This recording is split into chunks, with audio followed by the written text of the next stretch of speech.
Good morning. Okay.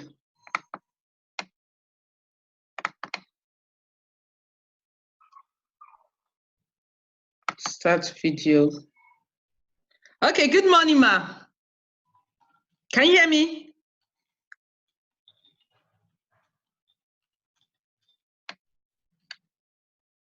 Okay.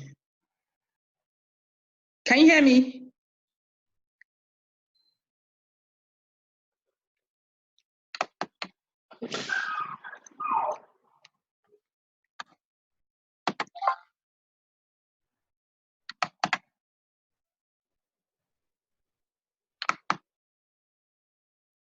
Hey. Okay. Good morning, ma. Hello. Yeah. Good morning. Morning. Can you hear me? Yes, ma. I said I should just check in to see if everything is okay. So Yeah. let me get back to the rest and tell them to get online. Okay. All right. Yeah.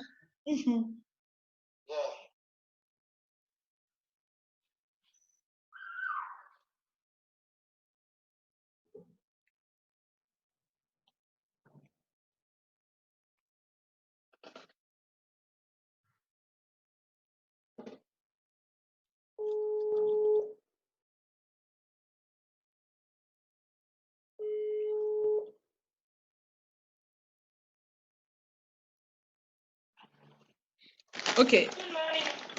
Yeah. Hey, Carol. Sister Bola. Sherry Lynn Timos. Good morning, ma. Oh, good morning. Oh, are you her daughter? Yes. Yes, ma. Okay, so where's your mom? Mom is actually on the phone with somebody right now. She said she will call you back. Okay, she doesn't need to call me back. The link I sent to her, tell her to click on that link and then she can join the meeting. There's a link, Zoom on her phone that I sent to her this morning. She just clicks on that link and then she will join us in the meeting.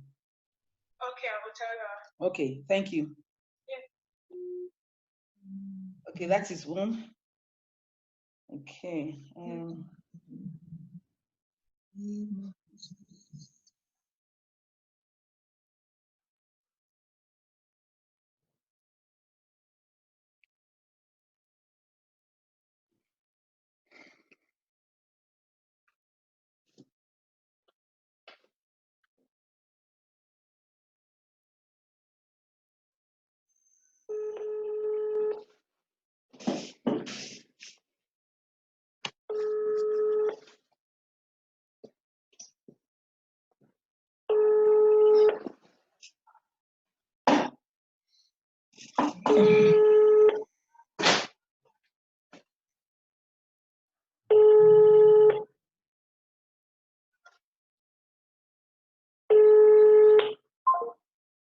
Okay, she's not picking her. Send a message.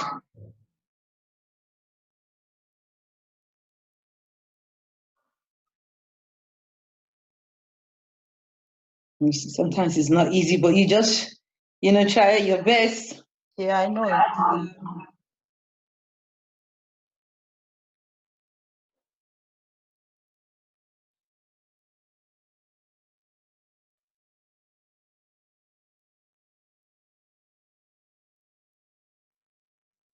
Okay, one more lady.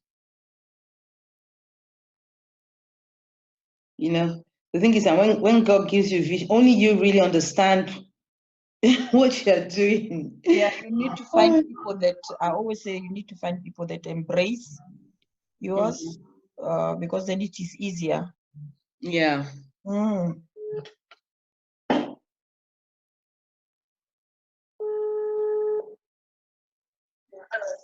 Okay. Good morning. How are you? Hi, good morning. I'm fine. Thank you. And you? Yeah, fine. Thank you. Yeah, we have already started. I said it's 11. So. So I should join the link? Yes, join through the link. Yeah. Okay, ma. Okay. All right then. Okay, bye. Yeah. Ma? No, it's okay. Yeah. I think that is, excuse me. Okay, I think that's just it. There was only that one, and is it the same one that was supposed to pick up the phone? No, that was somebody else. There are 3 of them plus the lawyer. The lawyer is actually kind of sick since, you know, because he went out, you know, in the hot weather, didn't drink water, landed in the hospital, something like that. Oh God, really? Yeah. Oh, how old is he then? Yeah, so I know he's just managing himself. But that's okay. Okay then. Yeah. So he hasn't joined yet.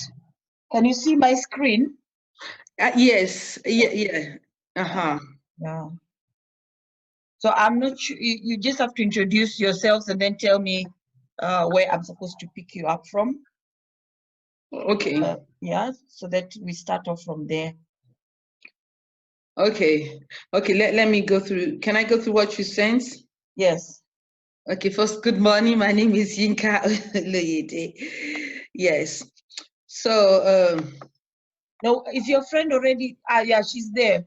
Prophetess Bola, she's there. okay. Hi. I can't know whether she's hearing. Okay. Hello? Yeah, I see her. I see her name here also. Yeah, I see her. I don't know. I don't know if she's hearing. Hello?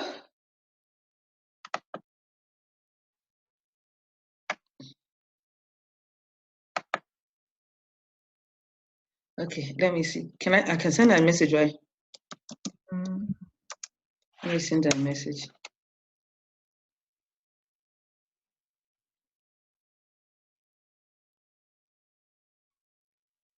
You know, I was trying to do this, you know, testing with them yesterday, but everybody was busy. I was like, okay.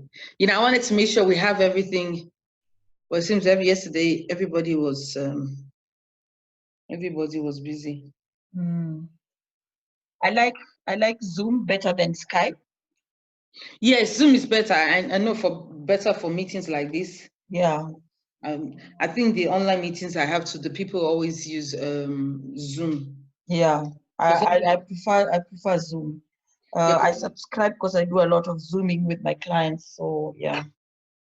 Yeah, what do you call it? Skype. It breaks. There she is. Can you hear us? Oh, there she is. Hello. Hello. Good morning. Can you hear us? Good afternoon. Good morning. Good morning. We can't hear. Can you increase your volume a bit? Okay. Just a bit because we can't hear. I can't hear you. Well, will I bring the volume? Oh yeah, there's my book. I want to be making notes. Yeah, hold on. You'll be hearing us.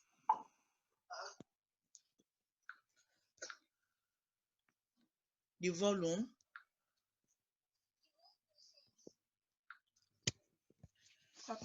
Hello. Yeah. Can you hear now? Yes, I can hear you now. Okay then. Okay. Good morning. So, good morning. My name is Elizabeth Horleman.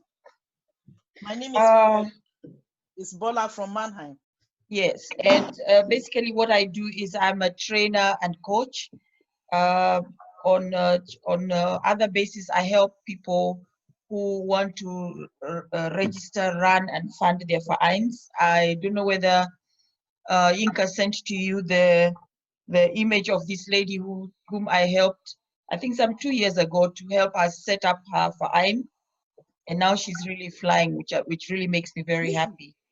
So, I know I didn't send it to them yet. yeah, no. you can send it to, you can forward it to her then. Yeah, so basically that is what I do, because I had a verein for the last 10 years, had to give it up because of financial strains. And yes, that is basically what, in brief, what I do. So maybe you can just introduce yourselves.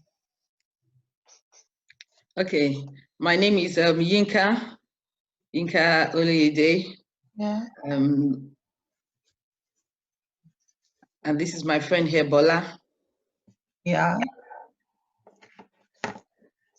I'm Bola Ukme from Mannheim. Bola from Mannheim, okay. Yes. Okay. And there's a sister here. She can't join, but her name is Sister Joy. Oh, why can't she join? From Philly Shaffin. Why can't she just join? But she's listening. If she talks, she can hear us discuss. Yeah, she can also talk. We'll be able to hear her. Hello, Sister Joy. Yes, ma'am. Say hello. Ah, okay, that's good. Yeah, so then you are now like full salish, no? From Philly Shaffin. Yeah.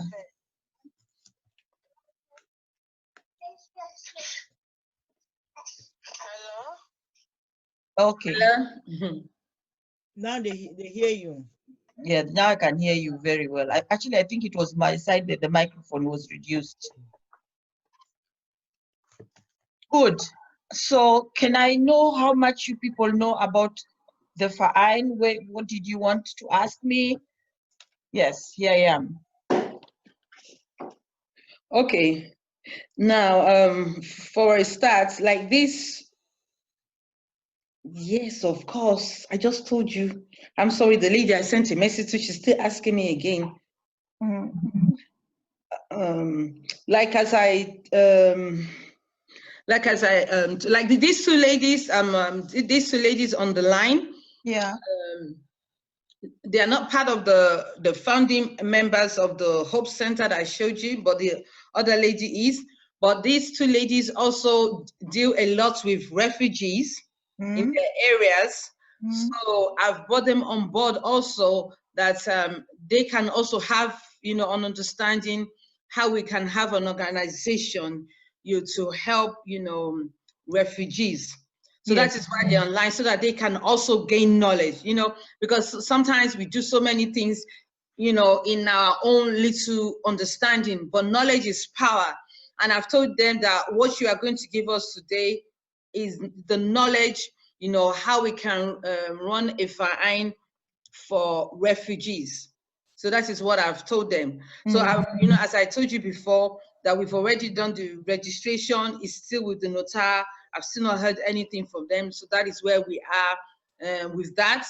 And since we've not got the registration yet, I've not gone any further with them, because I want to make sure that we've got the registration. Then, I can go to the area and explain much more to them. But we are here today for you to give us more knowledge, how we can run a Verein.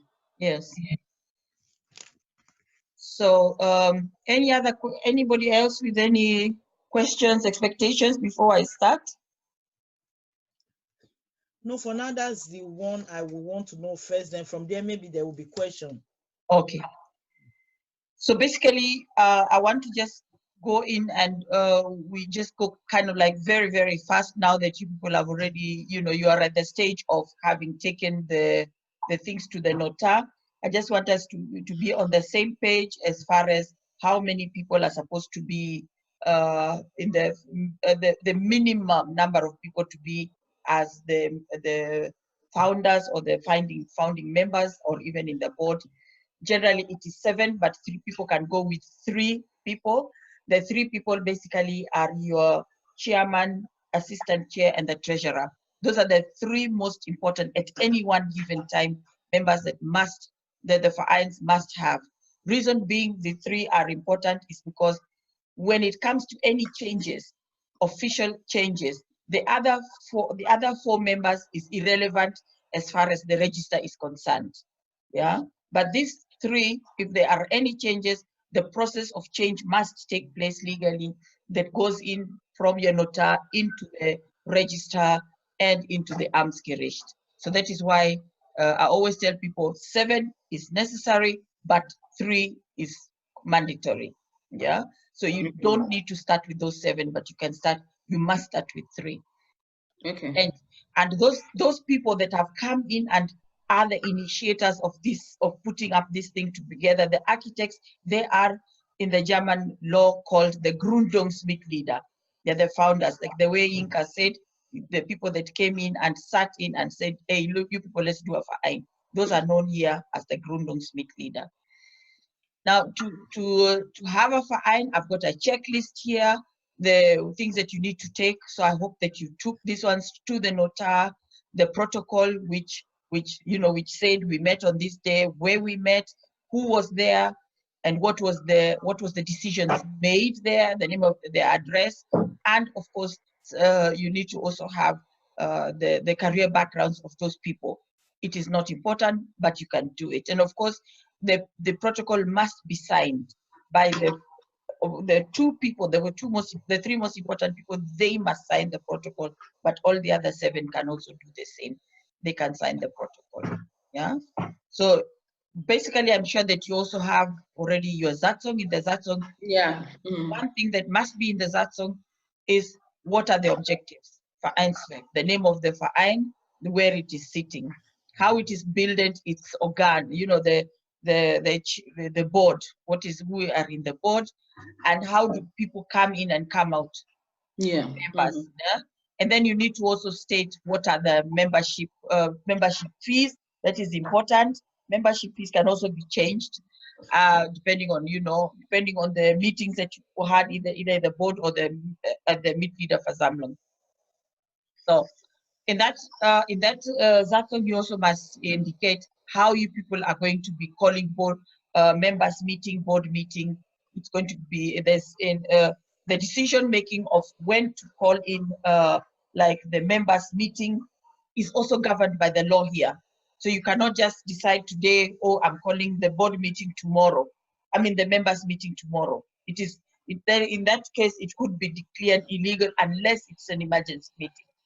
And again, in the emergency meeting, the clauses also must be put there as to how you're going to be calling those emergency meetings. And also the last one, Bekanntgabe über die Beurkundung und die Beschlüssen. This one is very important, particularly when we are going to be looking at funding. You know? And when I'm talking about funding, I want us to do funding on 2 streams. One, you're getting government funding, and one, you're sourcing for your own funding. Very important. So this part of Bekanntgabe über die Beurkundung von Beschlüssen, this is important, very, very important if you're getting government funding. How am I going to be accountable? How am I taking into consideration the accountability of funds that have been entrusted to use? Because government funding is you are entrusted to use it.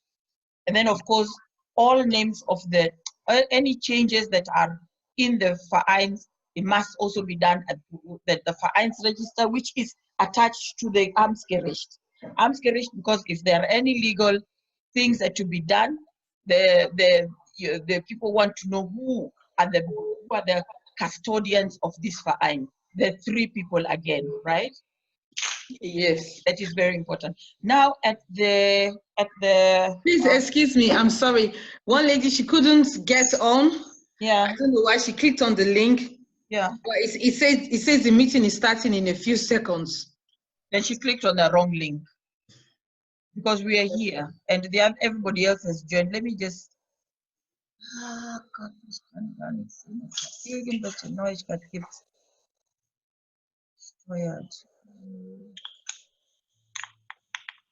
No, she's clicked on. Tell her to click again, and then we know what is going on. Okay, how are you? I'm fine. Okay, so maybe I don't know. Maybe you can hear it from here. Maybe if she's talking, maybe you can hear because you look. Can you see her? Yeah, I can see her. Yeah. Then she's inside. No, this is my phone. This is my phone. Okay. Okay. So you are sharing it with her. Yes, I'm just going to find a way to. I can hear her. I can hear her. Yeah. Okay. So I'm sure it is going to work out. If not, she can just tell you, and then we can, do what, to see whether we can help. Okay. So I'm going now through the Vereinsgründung. In the Vereinsgründung, you also have to be clear how people are going to be electing your Vorstand. The Vorstand, you're the ones who are going to decide how long a Vorstand is going to be on board, and when is the next elections for the Vorstand. And elections for the Vorstand, if there is any changes in our 3 most important people, this has got to be verified at the notar and at the Vereinsregister. But if there is no changes in these 3 people, Only in these 3 people, you don't need to do anything. So the other 4, those ones can change at will. You don't have to go and make any, you know, don't have to spend money all the time and go and have them change. Just the 3. No, that one is, if you did that, that is fine. And then, of course, the one that is going to be done for you with the registrar. What is the notar going to do? The notar is required to take the documentation that you've given him, and that is number 1, the Vereinssatzung. Number 2 is going to require from you the protocol, the one that you had written and said who are the people who founded it, their names, the elections, how it went. And number 3, each and every one of you must go to the notar themselves with their IDs or their identification papers and sign there. And once that is done, the notary is required to do 3 things. Number 1, to give the notification for you at the registrar that you get a FR number. FR means Vereins registration number. So anybody who tells you they have a Verein, the first thing you must ask them, do you have a VR number? Yeah. So the VR number is an indicator that these people are legal, right? So that is what the notar is going to do. Number 2, the notar is going to get you to get the information to the Amtsgericht. Number 3, he's going to take for you this information to Finanzamt so that you can get waivers as well. Number 4, the notar is also going to give you a certification, like a certificate with his stampage that you've got, like a certificate for your Vereinsgründung. Like when you go to your countries and you do a company registration, you also get like a company registration, you know, piece of paper to show the names of the people and stuff like that. And if you go to the registrar with that, you can, you know, you can always check more information about the Vereins.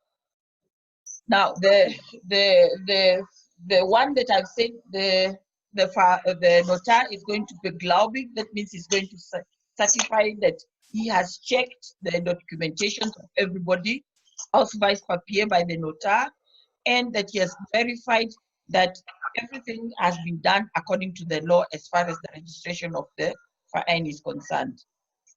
So now I have finished with the Vereinsgründung. Now you people have got the Verein, but now we want to find out what are the Haftungs, that is what are the responsibilities that the Vorstand has, yeah, and what are the Haftung? What is Haftung now in English? What are the legalities that the Vorstand has to take care of? What are the responsibilities? What are the accountability that the Vorstand has, and also the accountability that the Mitgliederversammlung has, and also the Vereins in general. Wait. Sorry. That is schlecht, please. I need water. Okay. You can take your coffee, man. No, Louis, just take your coffee. I need water, not medicine. No. Sorry. So I'm going to go into the first one, and that is what are the requirements of the Vorstand. Now, the Vorstand, now I'm talking only about the 3 people. That is the Vorstand. Thanks. And the Vorstand, they are, in order for you not to be legally charged by the court. When is it that you're going to be legally charged by the court?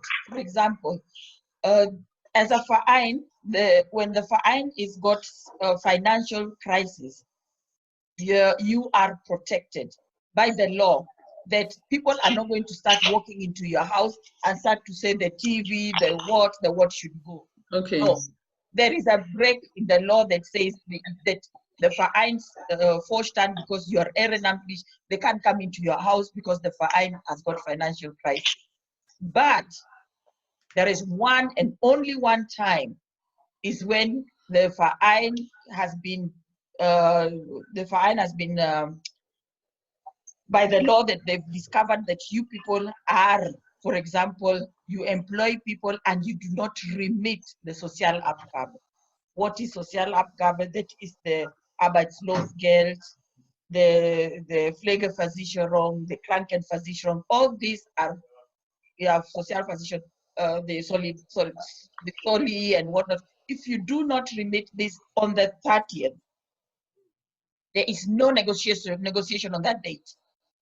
On the 30th of every month, the money must have landed there where you were told to land it.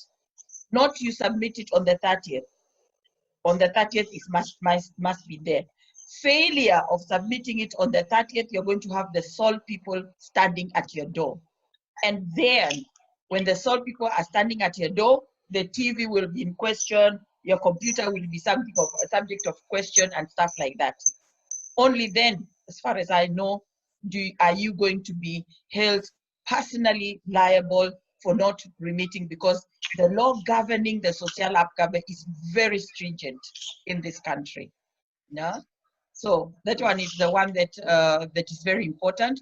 Or, for example, one of you or more of you are going and you're doing illegal things. You know, like the way in Africa, people now go and they start with, you know, corruption.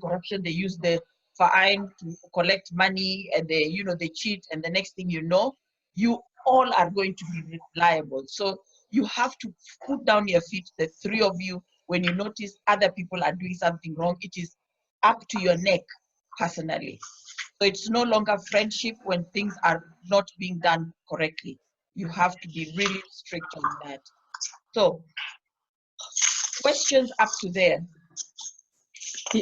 Yeah, I have a question about this the part where you said like if you employ people, you have to pay the pension, health insurance. What about if the person is employed like as a part-time, you know, the 400 basis? Do they still need to pay? Do we still need to pay all those? Yes, there is the 400 euro basis. There is a form to be filled, and there is a small amount also to be paid by them and you. Okay. Yes, of course. You also have fulfillments there to you know, to remit that. I think you send them all to the Rentenkasse, and then I think they divide it appropriately to the other people. I'm not very sure. I'll have to find out later on how we did ours. Okay. Then the Krankenkasse, we remitted the Krankenkassenbeiträge. We remitted them to Arbeitsamt, and we remitted them to the Rentenversicherung, which did, I think, the Soli and whatever, you know, all those others. Mm-hmm. I have a question. Yes. From the salary, Yes. are we the Ferrines that will be sponsoring it, or how will the finances come? So ask that again. Who has got something rasping in the background? Okay, I asked, you said that you talk about employing people and paying them. Yes. So are we the let me say the three? Are we the one to pay those people the salary, or when Yes. you have a Ferrine, where does the help come from? From the funds that you are sourcing, not from your salaries, not from your pocket. Okay. You are, as the Vereinsvorstand, their employers. You are responsible to look for where the money is coming from. You can't give them a contract if there is €0 in the account. Yeah, there has to be money in the account which are going twice. Money that is going to pay their salaries, and money that is going to pay the Sozialabgabe. Those two, very important. There is nothing to be mixed about there. Okay. Yeah. One more question with that one. Yes. So where do we go, or how do we know? Is it with Steuer Berater? How do we know how to, you know, how to do the you know, the check? What does the Verein has to pay for the Krankenversicherung, Pflegeversicherung, or not? How would we know that? Look, that one, I would say you can look at it in terms of how much money is in the Verein first. Yeah, so we take it one step at a time. Vereins mostly are not going to have that amount of money immediately to be able to employ somebody. A lot of the times you are going to work a long time on Ehrenamt. I remember Us, we worked for almost 3 years before we started to really employ people. So how do you know where, what was the question again? How do you know where to, you know, how to understand how to pay? Because, you know, yes, yeah, and what we're actually looking at, even if you want to employ, will be on that 400 basis, you know. And I personally, I thought that when it's the 400 basis, you have to pay the cranking physician and pension. That's what I thought. I thought if somebody's taking a full if somebody is paid full salary, then you have to pay those ones. I'm not, I don't know. You're the experienced lady, you know. That's what I thought. I'll find out for you more about that. But I know that we had for Fiona Oro buses, and I know that we had to pay also some social abgabe.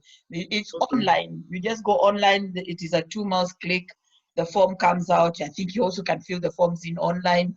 You give it to the person who is doing the 400 euro buses.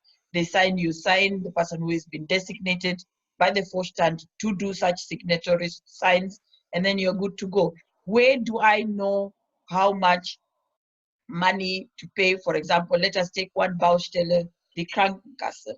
So if you have decided to pay somebody's salary, and you say that the person is going to earn brutto is before taxation, is going to be earning, let's say, 1,500. Now, the person just goes to the Krankenkasse. You call the Krankenkasse and you tell them, this is a Mitarbeiter. There are physicians at your place here, and they will tell you how much, number one. Number two, the law regulates this as well. You just go inside. I think there are some links that we were using online. Put the person's salary, put their age, put how many years, depending where, if for instance you are getting government funding, this person must be employed according to the government tariff, angestellte. So you just can't decide that somebody who has absolutely no qualifications can come and suddenly start working as Geschäftsführer. It will not happen. They must also bring in those qualifications if it is government funding. So, but that's another story. So you go in online, you're going to find all those links. The Krankenkasse themselves, they have also the Rechner. They call the Krankenkasse Rechner. You just go in, fill it in, put in the name of the person, the amount that they're going to be earning. I think there is also the card number, and they're going to tell you how much you're going to be needing to remit to them for this person's Krankenkasse. And the same thing is going to be the Renten and whatnot. It is not you to worry about that, because these people, you should look at it from this point of view. The Krankenkasse is now going to be, you are a client of the Krankenkasse. They are going to come to you to make sure that you do the right thing. So you don't need to worry about that, because you are their customer. So they are going to be the ones lying low like an envelope coming to you. And the same thing was going to be the Rentenkasse. They were coming to our offices. They're the ones who are supposed to come and advise us, tell us, give us the information. All these things I'm giving you, they're the ones who are telling us. Okay. Yeah.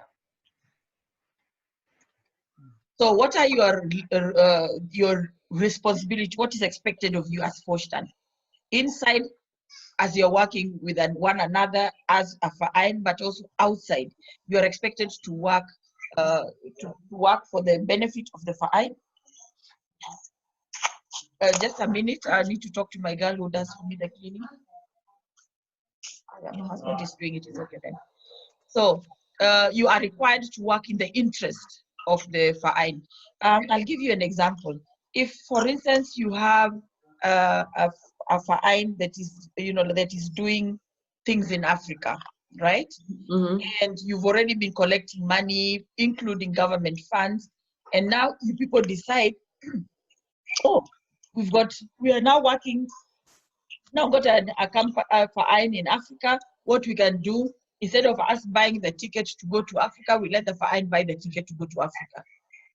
So the Verein has, let's say, 2,000 euros in the account, and you all decide to buy tickets for 1,500 euros, and you are all going to your countries, you know, under the motto, you're going to view what's happening to the fine, and you leave only 500 euros for the fine. In short, you people are going to jail. That is not working for the benefit of the fine. There, you people are already going into jail. You can see it does not make sense. You cannot collect money and then 3/4 of that you use and you go to your Hawaii holiday, and no, it doesn't happen like that. So your responsibility is to find out how the larger sum of the money goes to the project, and the smaller sum of the money goes into the administration, a car, your tickets, and whatnot. There must be some sort of a relational balance there. Okay, we must be considerate. Yes, in the expenses. Yeah, very considerate, because you remember that the notar went and informed Finance Amt. So who controls this? Finance Amt. They're going to tell you, we want to see. So they're going to see that if you are working really with the interest of the fine. No? So you are also allowed as a fine to delegate duties.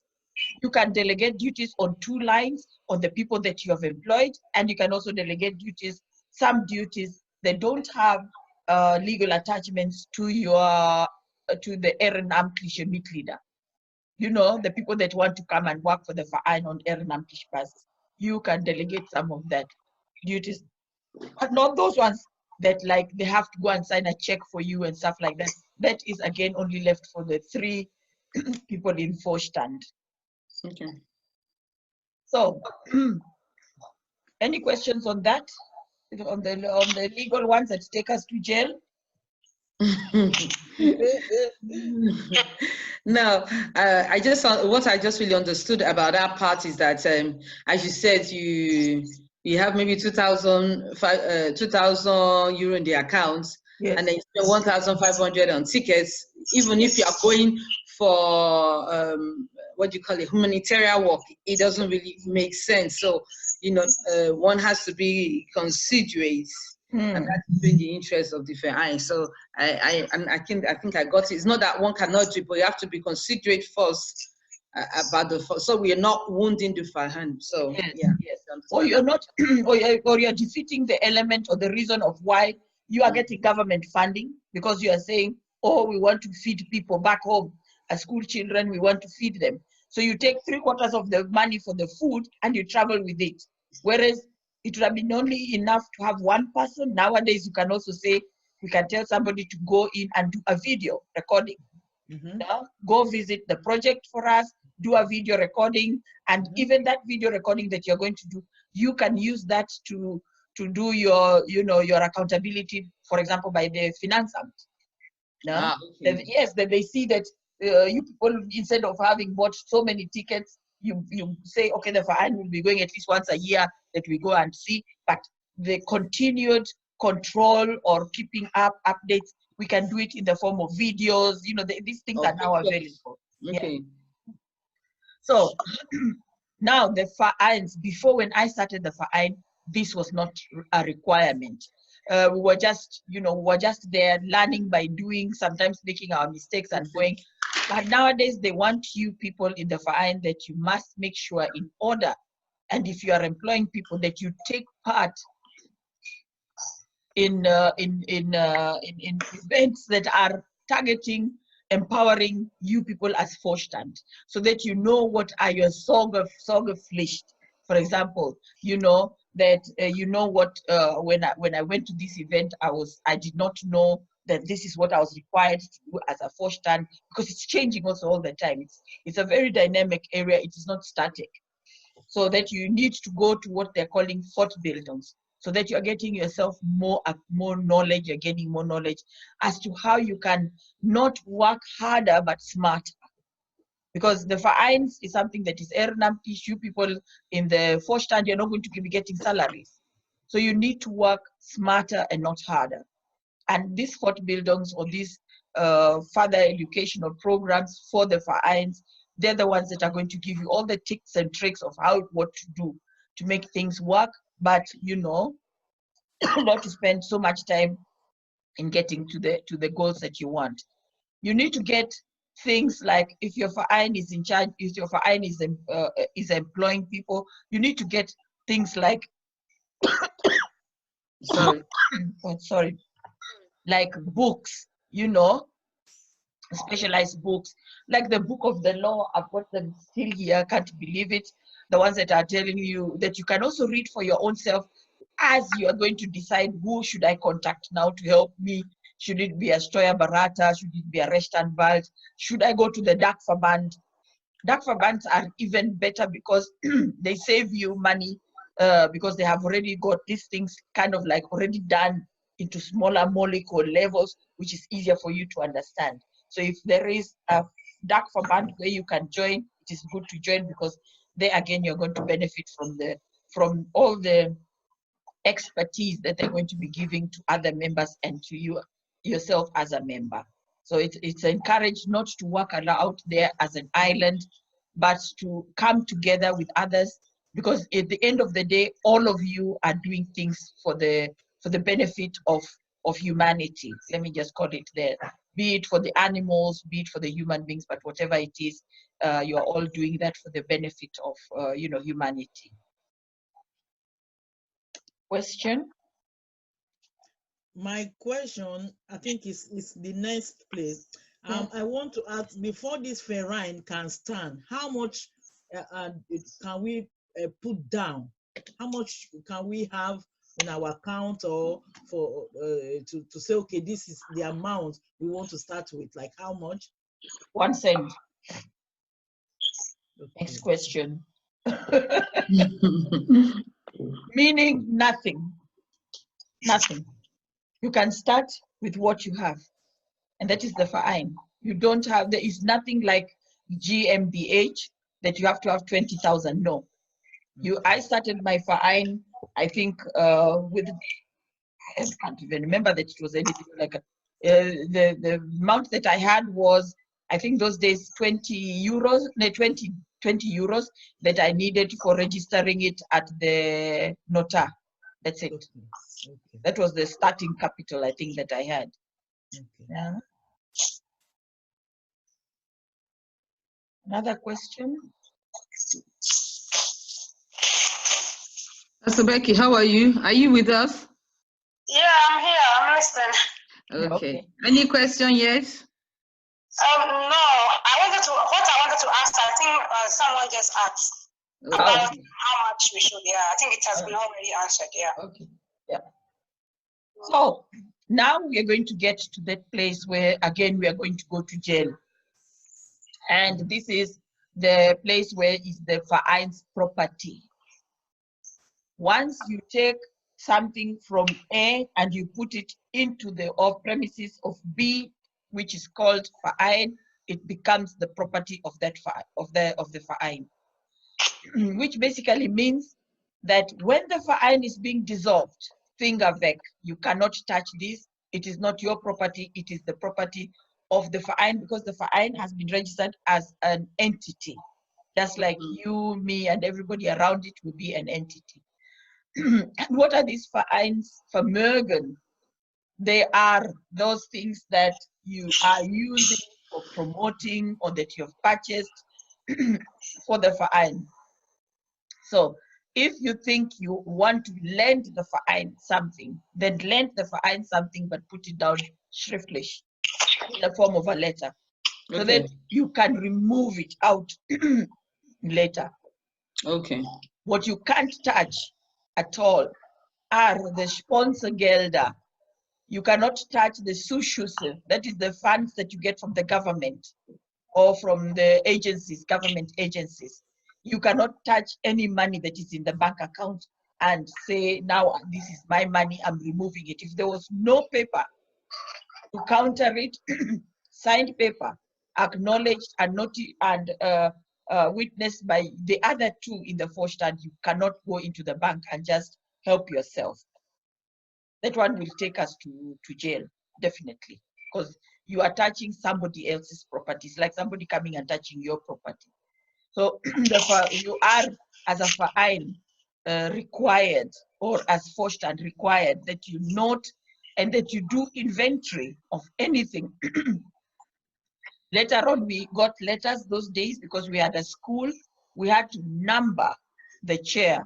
So each chair had a number, 1, 2, 3, 4. We had, I don't know how many, 50 chairs, and I don't know how many 50 tables. We had, you know, the thing that you write on the wall on and everything. Blackboard. All those things, yes. All those things, inventar, technique, we had to put them and list them down. And we were then required, I really hate the headset. We were then required to always once, I think it was once a year, we had to do inventory, close the doors, and we do an inventory with a protocol, which means we go through and we count the things and we counter check. So which basically means that if a chair breaks down, that breaking down of a chair must be removed out of the inventory using the right of the Vorstand again. They must write there, the chair has been broken down because a new one has got to be bought to replace it. And it could be an expensive chair, it could be whatever. So you cannot just see, oh, the chair is broken, you take your hands like this and then you throw it out, called Spiamul. Not like that. It has also processes to how you're going to be doing it. So there again, you are the ones who are responsible to see that nobody steals, and what are those properties of the vereins are the ones that I've just mentioned to you. And of course, any other thing that you put into the verein. Which are those paragraphs that are going to take us to jail? The biggest one that I've put here is the insolvents, which is paragraph 42 of the BGB, that's the Bundesgesetzbuch, which is going to get you into jail if, for instance, your verein is not able, like my verein that time was not able to meet payments of salaries or payments of you know, the bills, the rents and stuff like that, simply because our biggest contract partners changed their terms of payment first from 30 days to 60 days, 60 days to 90 days. You remember what I told you about the social Abgabe? The social Abgabe is 30 days, right? So by the time we realized we were not being able to meet, we were slacking on 60 days. So 90 days, we knew we were not going to meet it. We had to dissolve the verein because there was no money to cover the 90 days breach. That is why we had to close the verein. I did not want to go into my private account and give the verein 90 days money. It was a lot of money because the verein was earning like 250,000 euros in the year. I don't have such an amount of money in the account. So which meant we had to go we went to court together with a lawyer, and the lawyer opened for us what is called Insolvenzverfahren. Now, Insolvenzverfahren is very dangerous. Schlecker, you know Schlecker, you remember that Schlecker went and they delayed going in to open insolvents because they were not meeting their requirements as far as paying bills, paying this, paying that. So the Staatsanwaltschaft is responsible to come and check, and that's what they did with us. Come and check, is there any way that we can determine that these people delayed in coming to open the insolvents? Which they found out with us, we did it within even a shorter period. So we were legally or technically, the three of us were technically given like a freedom letter to tell us, you people are not liable to any of this, you are not responsible, because they went into the banks and found out how much money was banks holding that they were supposed to pay, right? So the Schlecker person went and they removed their money and put them quickly somewhere. And that is where they are now, I think the daughter and the son and the father, I'm not sure, they're all now going to be sitting in jail. So in order to avoid that, this is the best part, that the three people, now the other four people will never be called anywhere near the court. It is only the three people. That is why I always say the three people are the most important people. So these three people, you are the ones that even if it is one of you, the other two are not willing. It is better you go and you do it for your own self to save the neck of the people. If you notice, we are not meeting our responsibilities as far as paying bills are concerned. Here in this country, they really take it very seriously. And with the vereins, they want to make sure that the fine was doing ehrenamtlich, or that were you also people earning money on the side. So it's something that you have to be very careful about. Okay. Question? Yeah, I have a question. Because you said about the fine that if you put something inside the fine, it stays there. Now, if I may ask, for instance, you know, maybe if you use your personal money maybe to set up an office, and then when the fine has money, is one able to, you know, put in the receipts and take your money out? Is Yes. that allowed? That is allowed. That's your money. You lent it to the fine on 0.0% interest. Yes, you take it out. And then, but you take it out the legal way. The people who are responsible must countersign for you as witness that they saw you put in the money, you brought in the receipt. Sometimes even we would go, you know, like I'd travel. I was traveling so a lot. Sometimes the money that they gave me was not enough. I had to, you know, buy this, or something happened, or whatever. No? Receipts you have to bring back. And the receipts, you know, the receipts are, there's this receipt that went after, like the one from the petrol station, no? After a while they fade.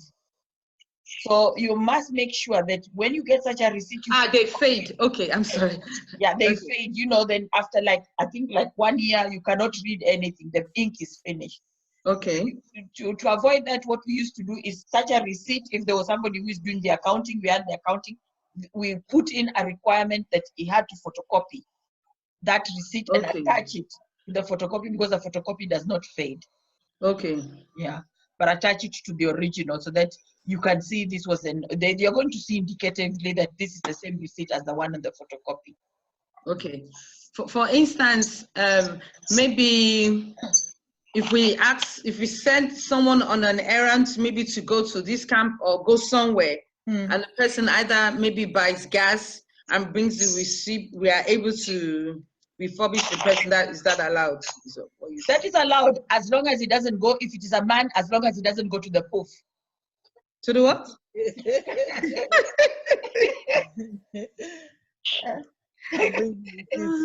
You want me to repeat, but all you understood? Yes. No. You understand. So as long as it doesn't go to that area, that is a refundable. What am I trying to say with that? You just don't come with any receipt. I know go eat fufu for my own self. It didn't benefit anybody, and I come and I say you go pay me back. No. Okay, we just have to be strict and be vigilant to make sure, even if we send people out, they are doing what we, you know, have told them to do, and that is what they spend the money on. Yes, or you define what is it that gets refunded. Okay. Yes, you must define that. Because me, I feel, oh, today I want to do my hair. When I look at the fine and I say, oh, there's some 2-3 euros in the fine, I go do my hair. Oh, no. Don't work like that. So you have to kind of like, the bigger the fine is getting, the more paperwork, the more rules and regulations. I think it is fine, because you avoid just getting into yourself into, and we Africans, we can really, you know, we can make things look like, squeeze it and carve it and do what, and suddenly it is fitting that thing. Yeah. I always say, be strict and just name exactly what is it that you are saying refundable. No? So that, and then like you see, I'm giving you example, tell them, example, this is not going to be refunded, so that they don't come in and start, you start those arguments. I'm not very good at arguing, so I kind of like more define. Okay. Yeah. Another question there?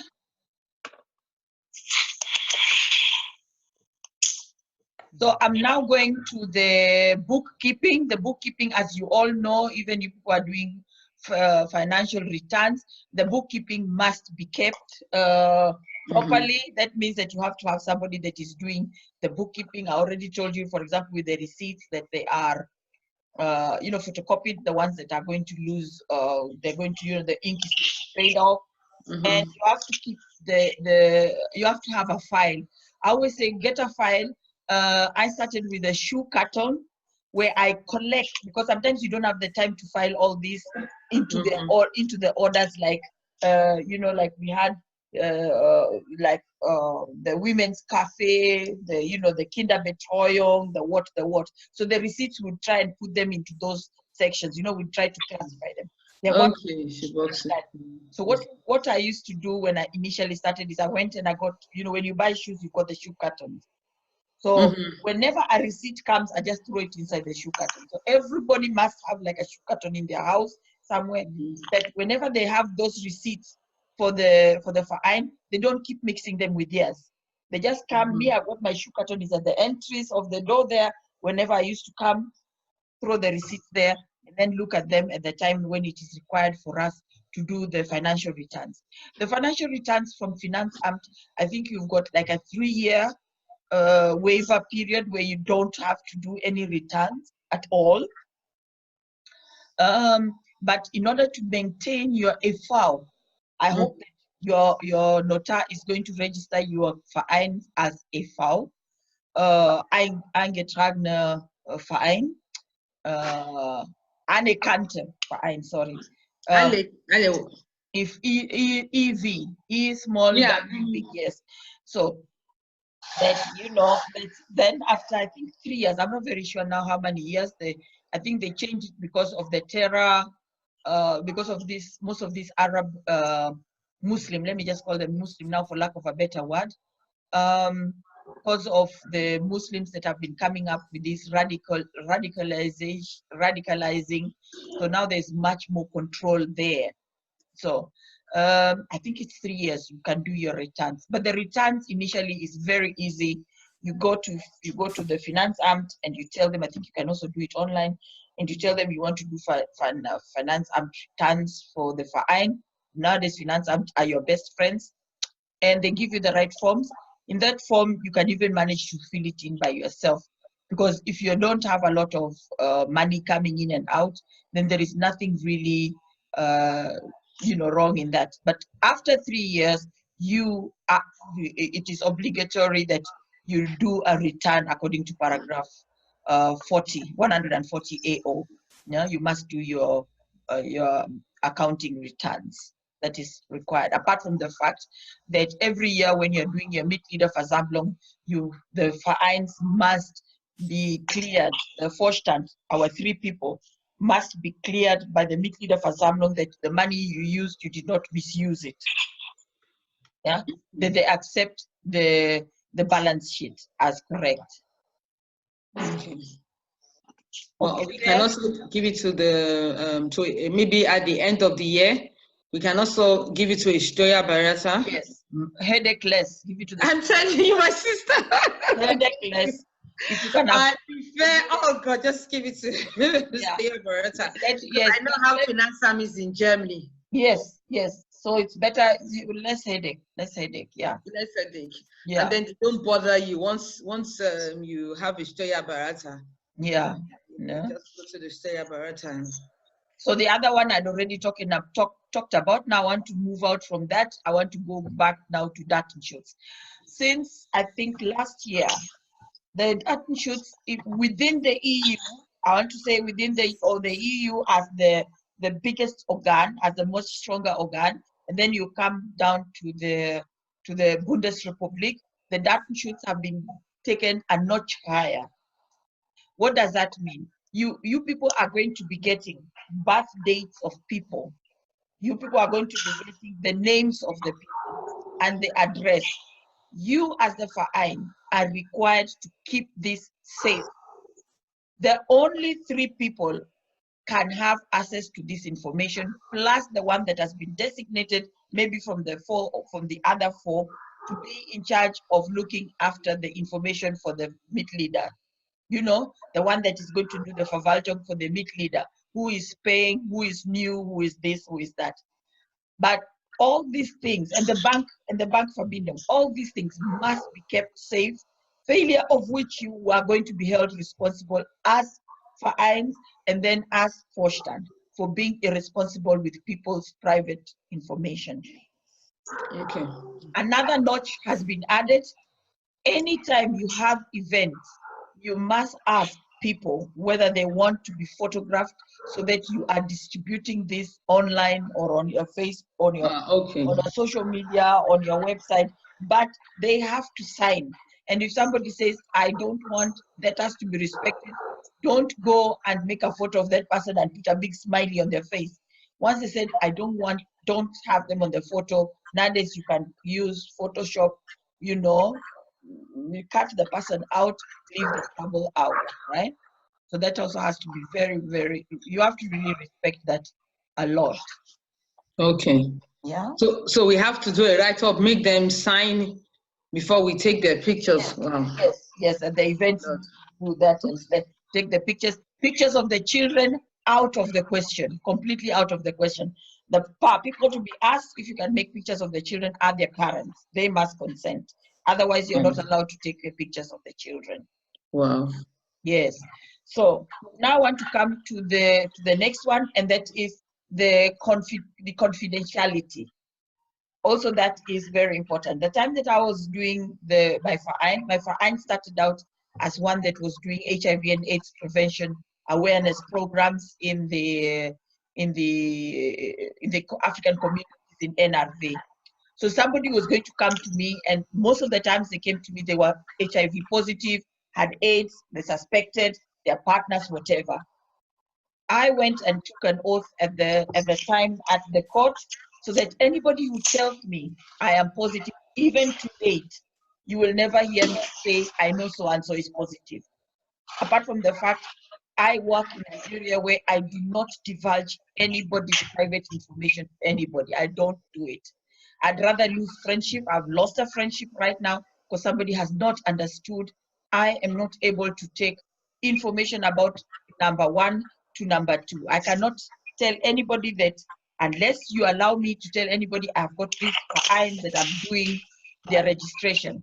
Unless you write somewhere, then I compliment it. But you'll not catch me going and making that announcement anyway, because I just decided for myself, wait, somebody's making noise somewhere. For myself, in order to give respect to the people that have entrusted me, I want to give that by not going around and talking to people about, you know, they're having this problem. Did you know what they say? No, that doesn't happen like that. So most of the examples you're going to see will be about me and not about other fines. So then you are really required to be very, very strict with yourselves and also within the organization about confidentiality. Okay. So that is now the strict part. Now let's go to the other one, the next one, and that is now the administrative running of the Verein. Okay. If you know questions on the other ones, then we continue. Continue. We continue. Any questions? Good. Okay. Now the first stand, our three people, you are by law required to call an ordentliche Mitgliederversammlung according to the Vereinssatzung. Now, an ordentliche Mitgliederversammlung is one that is required every year that you call it. In the Satzung, you've already said how many dates before the Mitgliederversammlung the letters of invitations are going to be sent out. So if your Mitgliederversammlung is supposed to be, for instance, in September, you must make sure, spätestens by maybe July, end of July, you have already sent the letters to the members who are the members of the Verein, whether they're paying or not. I'm sorry, Becky. Yeah. Oh, what you're doing, we can hear you. You want me to call you? Will you call back then? Should I call back? Yes, because we can hear it's echoing here. So please call us back when you're less busy. All right. Okay. So the ordentliche Mitgliederversammlung, you must be called every once a year according to your Satzung and also according to the law. I have been to a Mitgliederversammlung where I was doing the supervision, and at that Mitgliederversammlung, people did not get their letters, got their letters like 2 days too late, which null and voided the Mitgliederversammlung. It had to be recalled again, because simply because of this 2 days difference that was not within the Satzung. Now this mostly comes in when people, and this is the Vereins, get ready ladies, Vereins is the place where there is permanent war. So when yes, a Vereins is the place where you go to war freiwillig. So when I know what you're saying. yes, so when people are discontent, these are some of the tools that they use to make sure they make and break the Verein, right? Such under normal circumstances, the 2 days is not a drama, but because maybe I'm discontent, I am, the Germans say, beheert of meine Rechte, and say within the Satzung it has been written, the invitations must be out within blah, blah, blah, right? So some of these things is due to discontentment within the Verein itself, be it with the Mitglieder or with the Vorstand, whatever. But according to the law, you must follow that minimum time that is given to give people time to structure themselves in order for them to attend the Mitgliederversammlung. On another note, that one I can give you tips when the Verein, you see that the Verein is going to be, you know, on the danger, when is the best time I can be doing the Mitgliederversammlung, when can I call it, and stuff like that. They always, for anything to break, there's always something to repair, right? Yes, yes. So, but there is that außerordentliche Mitgliederversammlung. Außerordentliche Mitgliederversammlung is like the one that we had, where we discovered we are not able to meet our obligations as far as payments are concerned. So we had to call an außerordentliche Mitgliederversammlung. That means an emergency. No? And again, that is regulated within your Satzung. How many days, how many hours, how it is to be sent, or whatever. Nowadays, I always tell people, make sure you can also agree to send the Mitgliederversammlung with the emails and not necessarily send them out always with a letter. It's enough. The email is a legally recognized document in a court of law, so you can also use it. And in the email, you can also set up the email in such a way that you want that when somebody reads it, you want the confirmation that that person has opened the email. And that as a document, as a proof that the person did open that email, what time, how, and stuff like that. Yeah? So that is the Pflicht des Auskunft. So now this one, according to the law, that is paragraph 666 of BGB, if you are getting government funding, you must open your doors to anybody when you have the Mitgliederversammlung. Anybody, including the press, can come into your Mitgliederversammlung. That is what we were having with ourselves. Anybody, that neighbors would come in, you know, because you are getting people's money. People are, the Steuer that I pay is being given to your Verein. So you must, if it is a public funding things, you must open your door when they want it, and they can come in and they find out, because you are the responsibility to use that money appropriately, and also to tell them anytime that they come in, what are you doing with the money? Okay. Not an easy thing to do, but particularly I've seen Africans during the time that I was doing the training. I've seen Africans trying to argue that way out, but arguing with the paragraph of the law is as good as useless. It is there in the law. You can argue as much as you want, get as many lawyers as you want, but as long as it's in the law stipulated, it's okay. Now, I just put in for you people as a matter of interest, which are these paragraphs governing which parts of the registration, which parts of the Satzung, which part of you know, when you want to wind up the Verein, when you want to give the Mitglieder the Bescheinigung, no? And you want to get the Unterschrift and everything. I've already given you all those paragraphs here. So when things get rough, you can always refer to, because I'm going to give you all this with an email. So you can always refer back to all this information. Okay. Put it Yeah. down. So I'm now coming to we are now winding up the fine. The fine is now being declared closed. Whatever was in the fine, like I already told you, has to be given up to the person that has been predestinated to do the winding up the fine. And those are you have to give everything. You have to give up the rights as Vorstand. You're going to get a letter from the Insolvenzverwalter gave us a letter where you sign and you say, I've given from today, this time, this hour, anything that happens, don't come and ask me, ask the Insolvenzverwalter.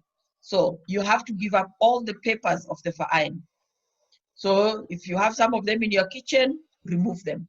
You have to give up the keys, you have got to give up the computer information, the computers itself, and of course all the official documents which were then gathered during the time that the verein was there, the Geschäftsunterlagen. They all have to be there. Like for instance, that certificate that you got from the notar, they all have to go there. The license, everything, they have to go there. Okay. Now this one I'd already spoken about, so we are going to skip it. Haftung, yeah, we're going to skip that. We've already spoken in detail. All this we have spoken about in detail. Taxis. Mm-hmm. A season. Yeah. So now I want to go to Tran. Okay. There is something here.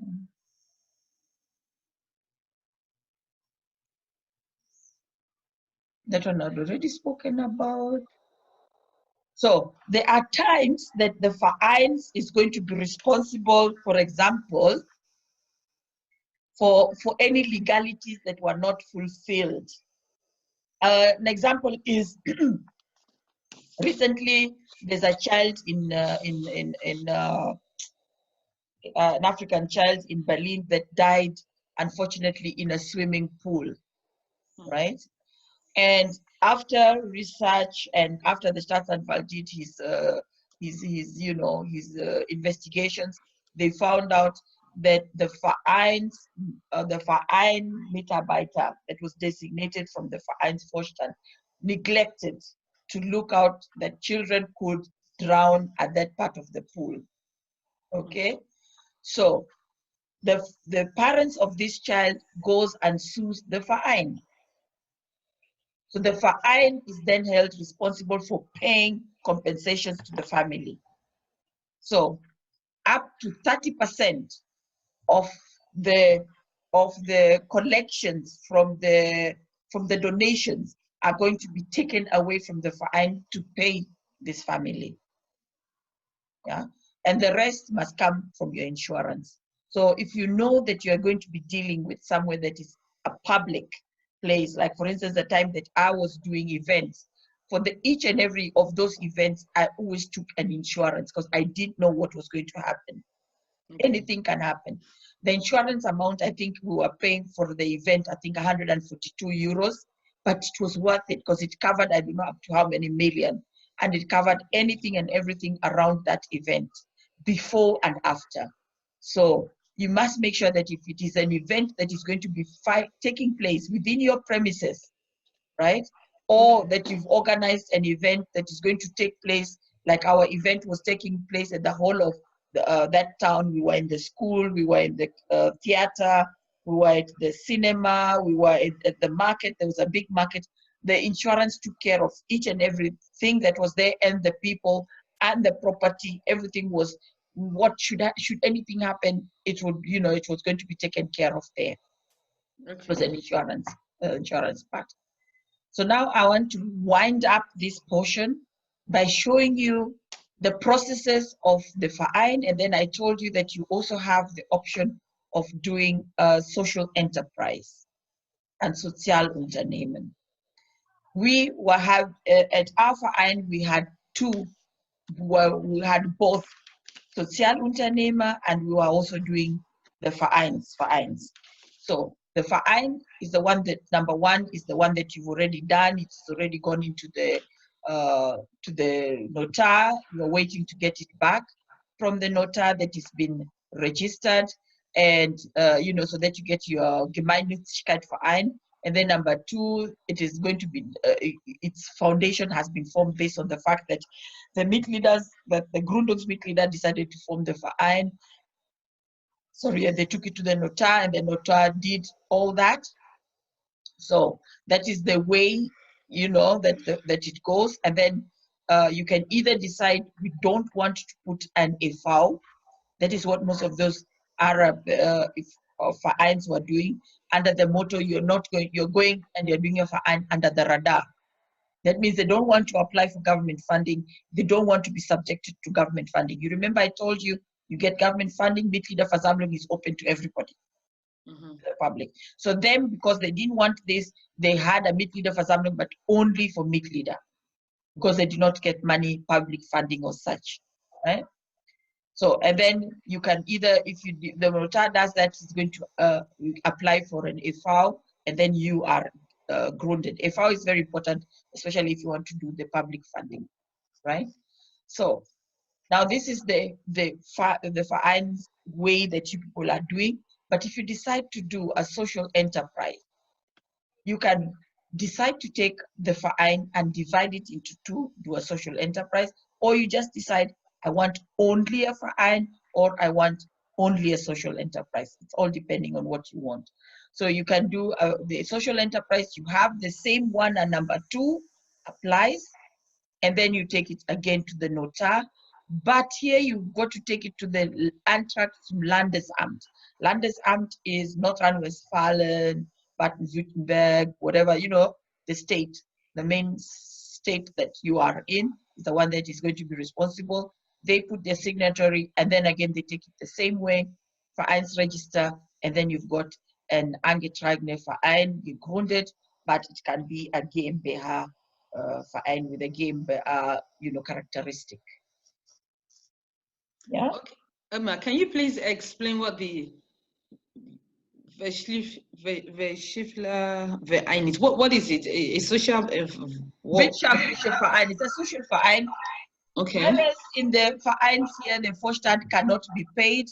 Here, I think that you can be paid.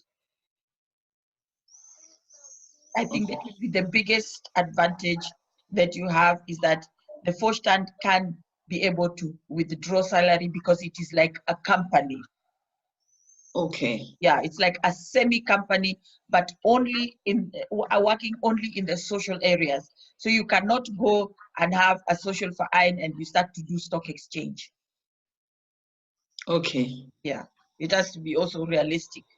No? What about the other one, the Keine Eintragung?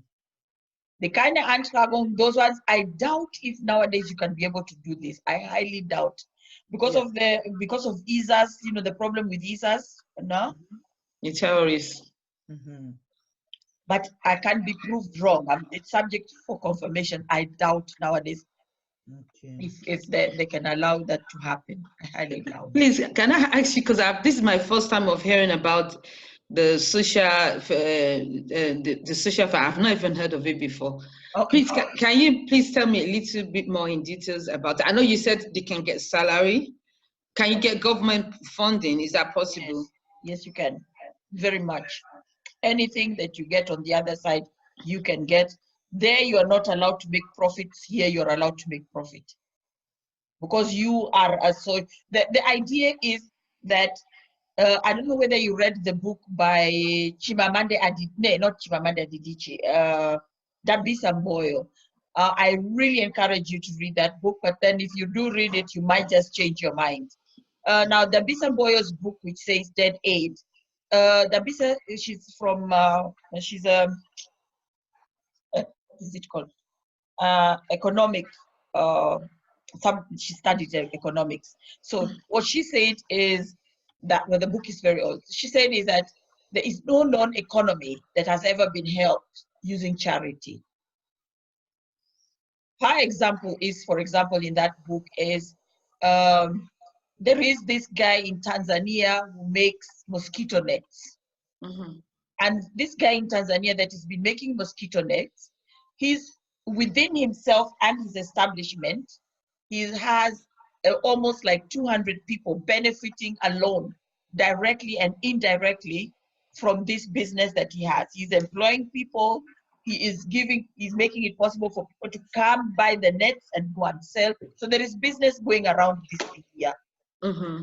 But Bob Geldof is one of these very famous musicians that is always saving Africa, goes to Tanzania and he realizes statistically so many people are dying of mosquitoes.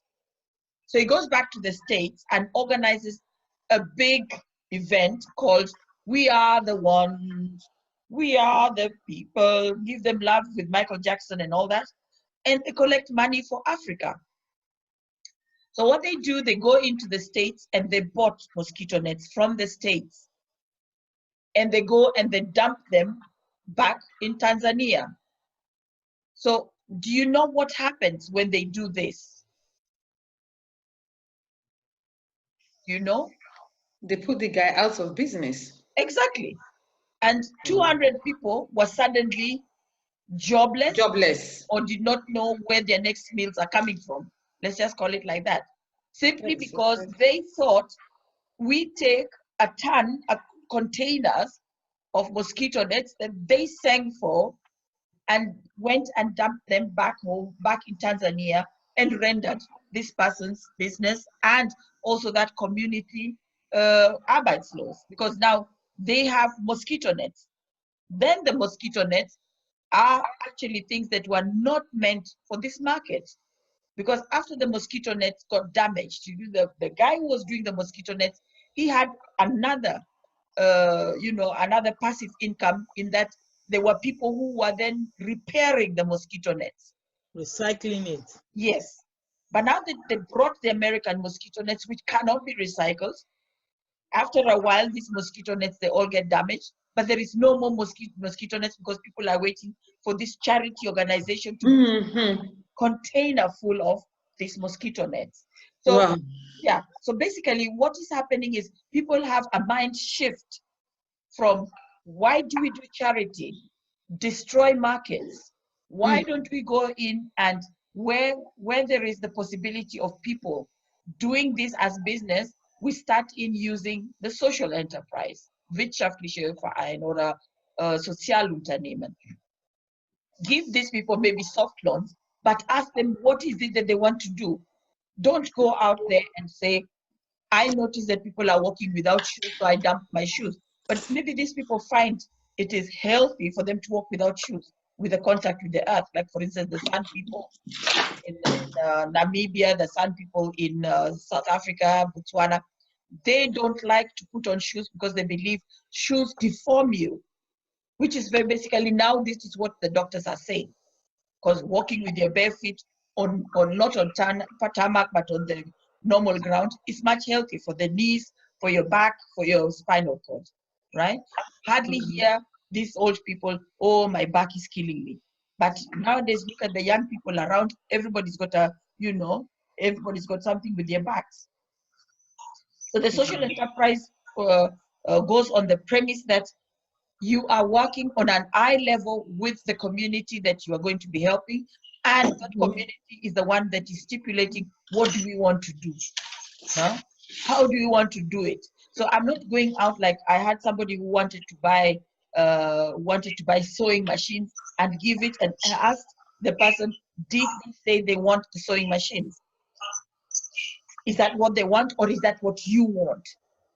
No. So I brought her to the context where we are now talking, and she looked at it and said, they are then going to use the machines for as long as our culture, we always have to be grateful, use it, but we are not going to make any efforts if anything happens to it, because it's not ours.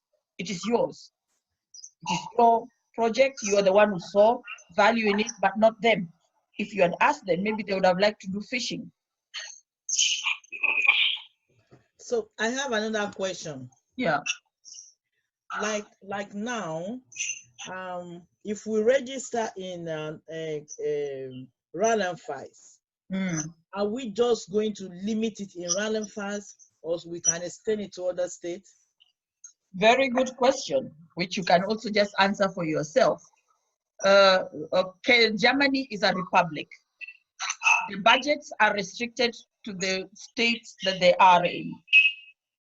So if you are going to get money from North Rhine-Westphalia, you are not going to accountably spend that money in Baden-Württemberg, Bayern, no, Mecklenburg-Vorpommern, you can't.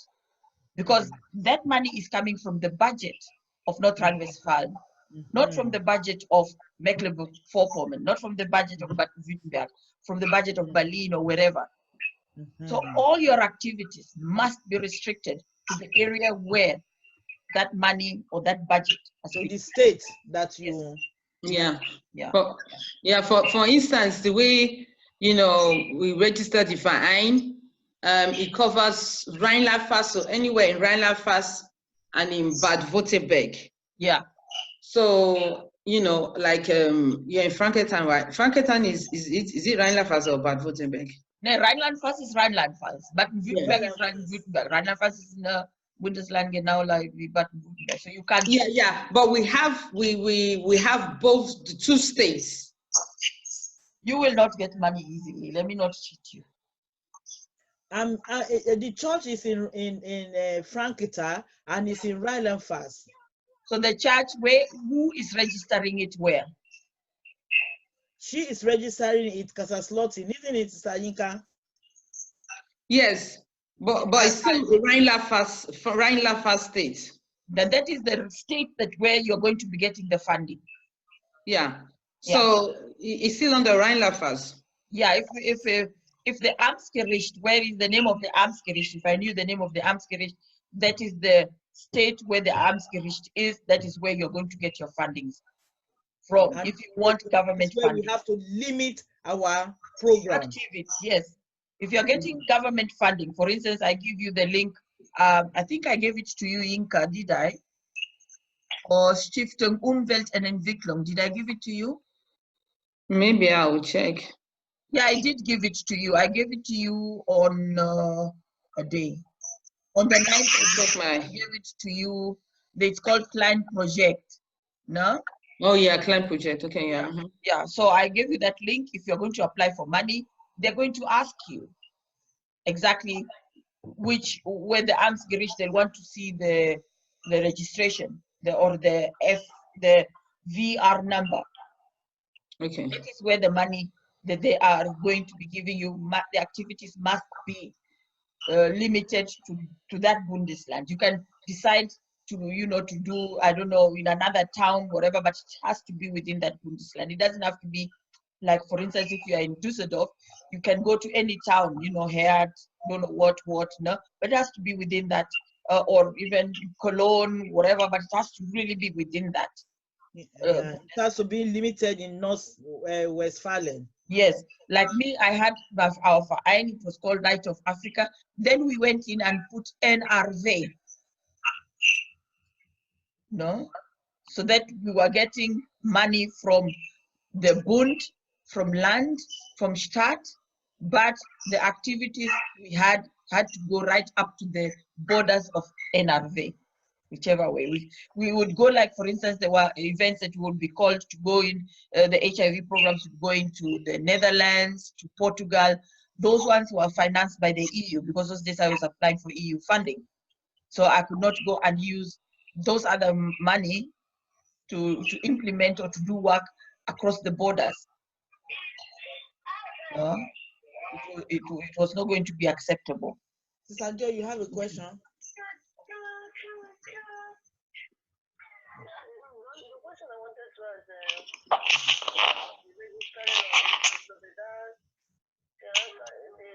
I can't hear. Okay. I can't hear. Okay. Wanted to ask? She wanted to ask the same question, that the limitation that already she has understood it now, because she's under Baden-Württemberg too. Okay. Good. Now the verein has been founded. You people are now happy. You've got your 1 cent in the account. Where do we get money from? Yeah. So when we get Okay. money from, Excuse me, please. Now I'm registered in Baden-Württemberg, yeah, but if I want to cooperate with her yeah. to make this verein, will they accept me? Yes, why not? Yeah, as I said that on the I we wrote but both Baden-Württemberg owned Rheinland-Pfalz. Okay, okay, For okay, members. okay. For members, you don't need to write that. It's not necessary. No, not for the members, on the constitution. Yeah, but it's not necessary. It is absolutely not necessary. The verein sits. You remember the one that, where is that first thing that we wrote here?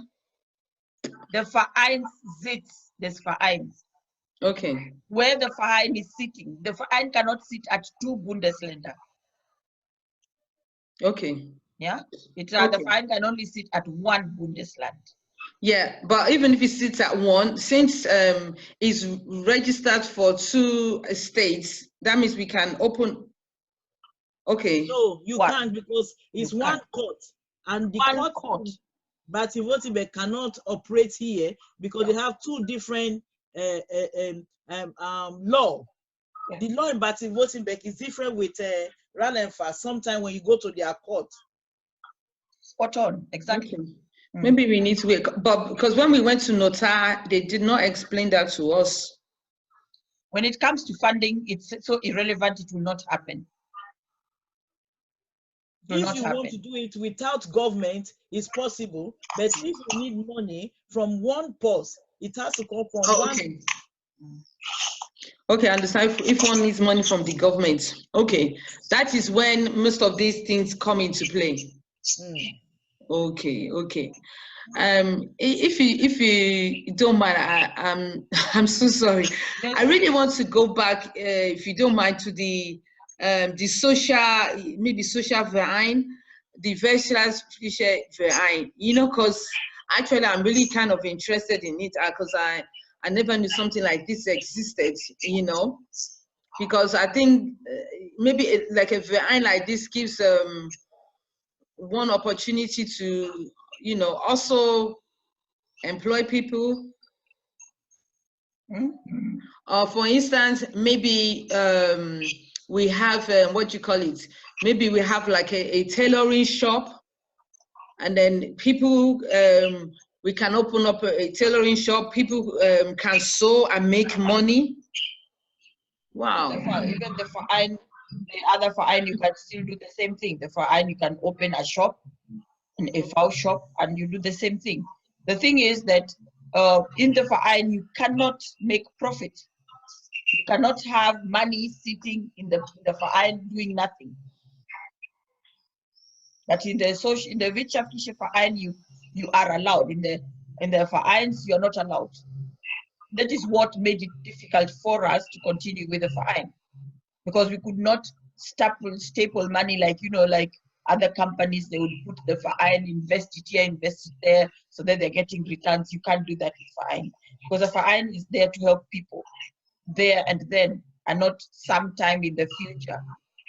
No? So we that like we the Gründer, so how do we take our salary then if no salary? In the verein, you just watch other people being paid like the way we were watching, and you just swallow.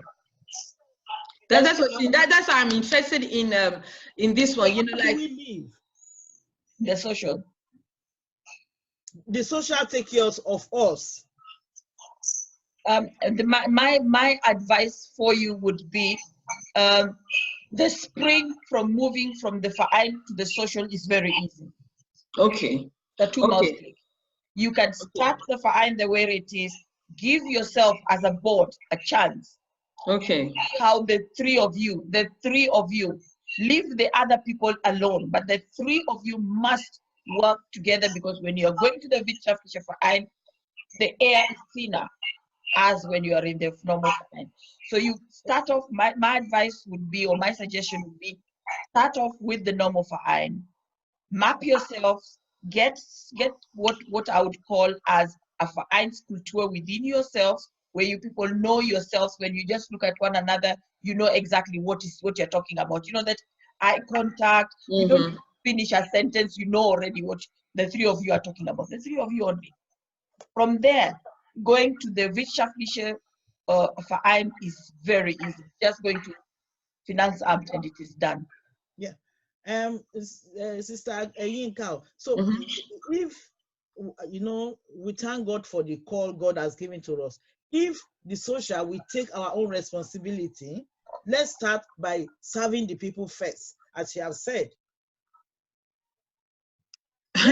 Yes, of course we want to serve the people. That is our main objectives, you know. But okay, maybe there will be no, you know, like now she said we cannot take money for transport. We cannot do this. We cannot do, which I understand, because most of the people want to dupe, you know, the government. But in this case, where there's income from the social, as you work or you don't work, the social will take care of you.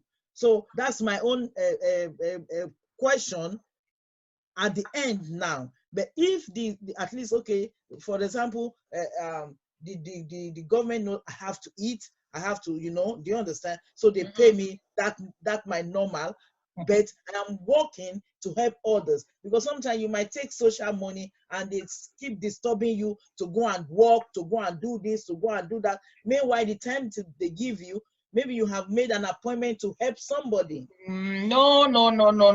Let me just stop you there. No, please. You are confusing a few things. Leave social amt completely out of this. As far as social amt is concerned, this is your hobby. Nobody asked you to go and help people. The church, going to church, that is your hobby. Does not supersede the law of the country. They stopped that years ago during Martin Luther. No, if you know who Martin Luther is in Germany, you don't, it doesn't happen anymore like that. These are your hobbies. Nobody has asked you to be, you know, to be spiritual. Nobody, that is your own personal thing. So now No, when I'm coming back, now I'm not talking about spiritual. No, what she's just saying is the social part. Yes. Now let me get back to the correcting. Number one, if you're going to be from, maybe you are in Stuttgart and you want to go to Freiburg for some activities, you buy a ticket, you are going to get that money refunded. Okay. If it is within the work of the Verein, whether it's on the wirtschaftliche Seite or whether it's on the other normal Verein Seite, you will get that money refunded anytime. If you're out doing Vereinswork, it is ehrenamtlich. It is not an Arbeitsplatz. That means that you have how many hours, Louis? How many hours is the one that they say that you do at the Verein, to call it ehrenamtlich again, per week? Huh? Yeah, 15 hours, ehrenamtlich. So you can't go to social and tell them, I've got this interview here, I've got this project here I'm doing. No. When social tells you they need their documentation so that they can continue giving you social payments, you have to fulfill that. That's nothing to do with the Verein. Now let me come back to what you're confusing. Wirtschaftliche Verein, what is the equivalent of social enterprise? Please put in the word enterprise in it. Now we remove the word social and leave enterprise. Enterprise is a company, right? Yeah. Yes. So if you have got an income from this enterprise and you are taking Sozialhilfe, you have to tell Social Amt.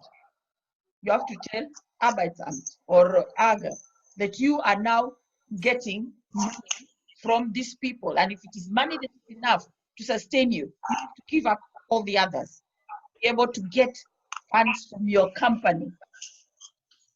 Only thing is, your company is not doing business in the area where it's, you know, in the transport area, in the whatever area, it is doing business in the social area. That is why it is called social enterprise. So if you decide that this social enterprise, we are going to open a shop to get those people that may in the mainstream are not able to fit within this, cannot able to manage the stress of or the competition that is going around them. But in this social enterprise, we have created a space for them that they can be able, with their deficit, still work and produce money. And we sell these things. And from selling of these things, we have profit. We are paying our salaries with it, us also, and we are paying the employees, them also. And on top of it, we are paying the social abgabe. That is the social enterprise. So it means that social enterprise, you cannot go in and start going to collect things from China and you sell like as if you are you know, a €1 job, Teddy or the Cody or whatever.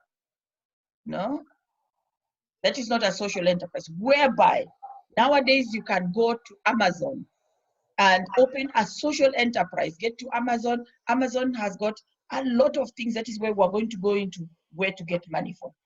A lot of, I'm not sure how easy it is to get this, but I know there is a Russian company, there's a Syrian company, vereins that have managed to get, that have gone to Amazon, and they have agreed to get things from France at their depot, which normally they were going to shred. A brand new TV, and they do like the way Caritas does, they have shops for the poor. That is where now you're going to do, because Caritas is doing the same thing. No? So that is what I just wanted to make very, very clear, that we live, if you start your own business, then you must go to social if you're taking social, or you must go to AGA if you're taking the Arbeitslosgeld. I don't know what it's called, the AGA, Hartz-IV, sorry. It has, because otherwise you're going to get problems with Sol, right? Okay. Okay, I think, yeah, I think I've kind of understood better. Like for the social feature, it's like if you, it's more about the people. For instance, if you decide to open up a tailoring shop for them, you know, people can come pay for the services, you Yes. know. Yes. Okay, I understand it better. Yeah. Because I was actually thinking of that issue that I was telling you that you know, the lawyer is having, you know, we say because he's sick, so we've not even talked about it. How we're going to rectify that area.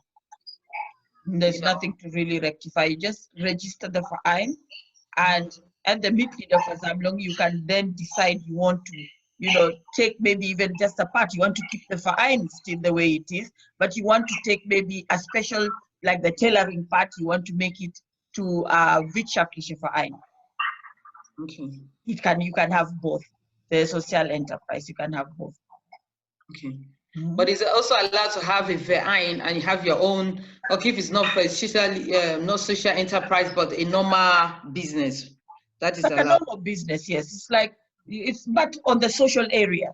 It has to be on the social area, and that is why the Antrag by Landesamt. The Landesamt is going to look at it and tell you, no, this is not a social area. No. No, what I'm saying, no, I'm not even talking about the social enterprise now. I'm saying like having a normal verein, as we have. Yeah. But also, personally, you can also have your own business going on. Yes, definitely. It's just like you have a verein and you have your own job. Yes. That is absolutely. One has got nothing to do with the other. Absolutely not. Right. So how do we get funds? Getting funds is easy and yet very difficult. From experience, towards the time that we have Christian celebrations, let me start off with Easter. If there's an Easter market, there is an Easter whatever, if you have fufu to sell, beignets to sell, puff to sell, you go, you rent, all these things are, most of the places where you're going to get them is like the towns where you are in.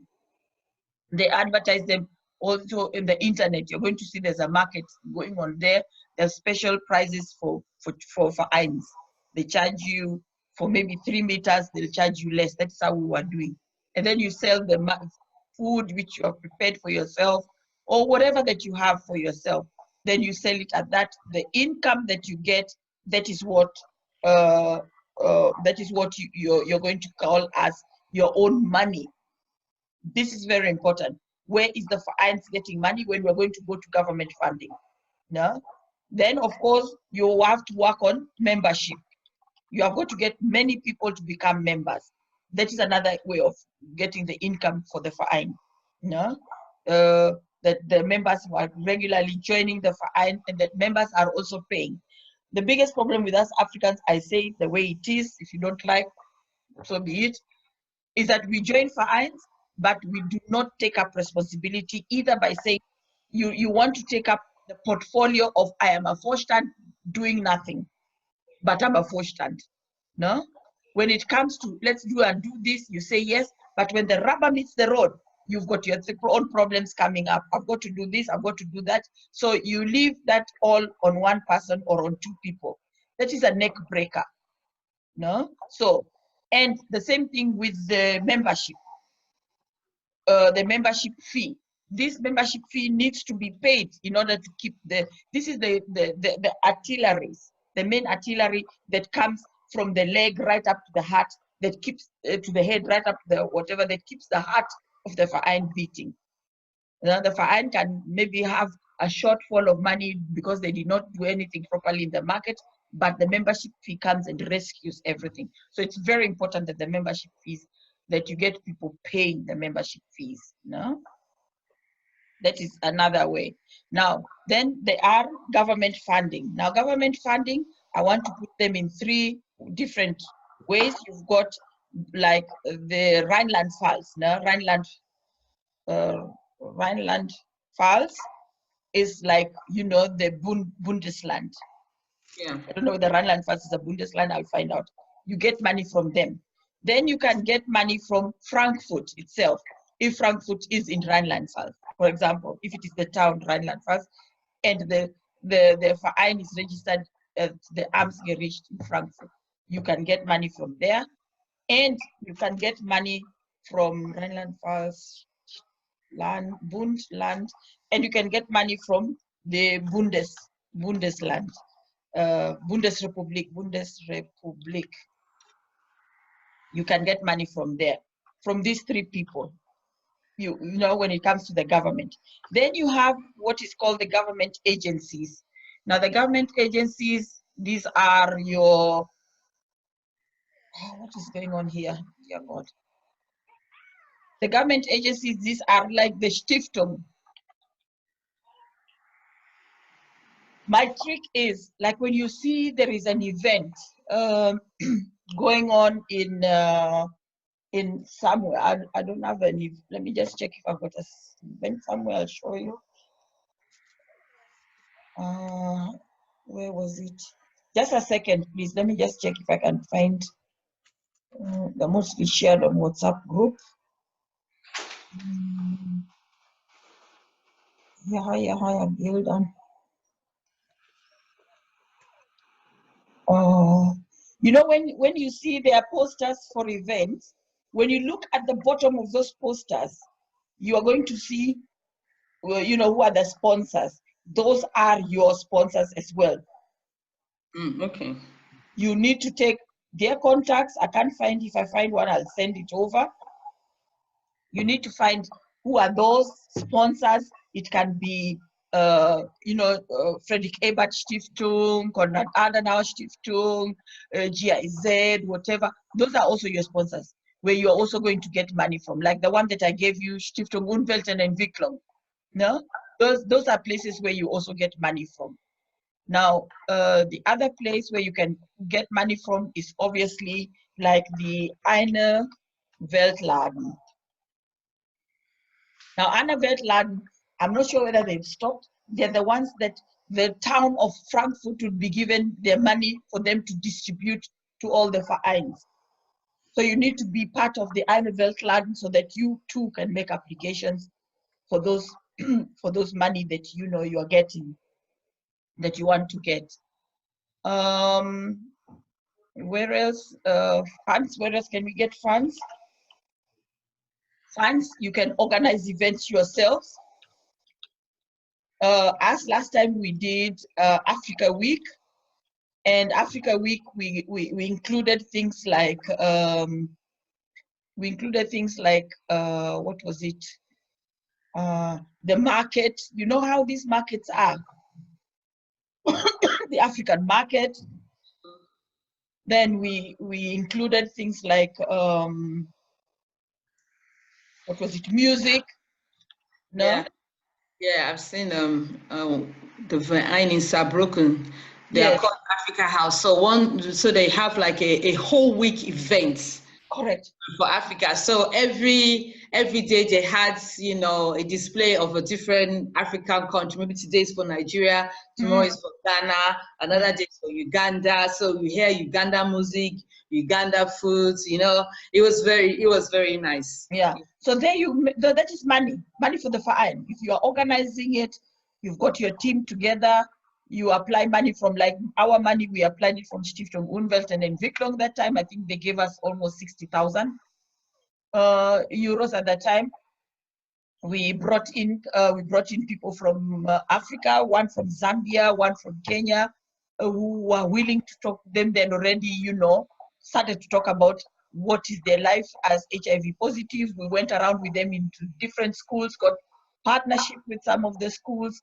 So it depends on, you know, exactly what you want to achieve. What is your goal in mind at the end of the day? It should never only be money. Your goal in mind should also be that I want to network, I want to cooperate with other people so that you are expanding the horizon of the verein.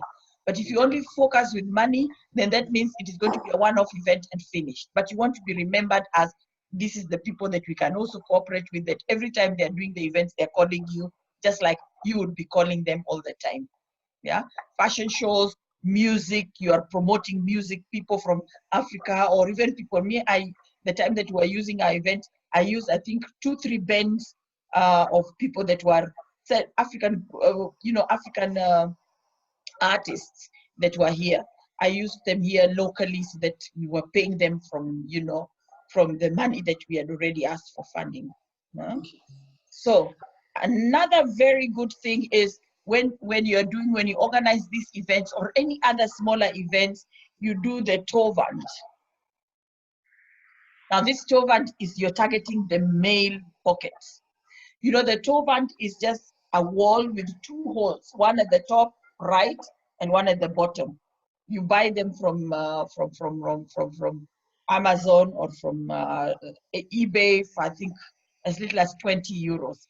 So what we used to do is we tell people that if you know, to shoot the ball inside the big hole. Ah, okay. Yeah, you tell them it will cost you one euro. The men, their pockets were empty because their egos were too big.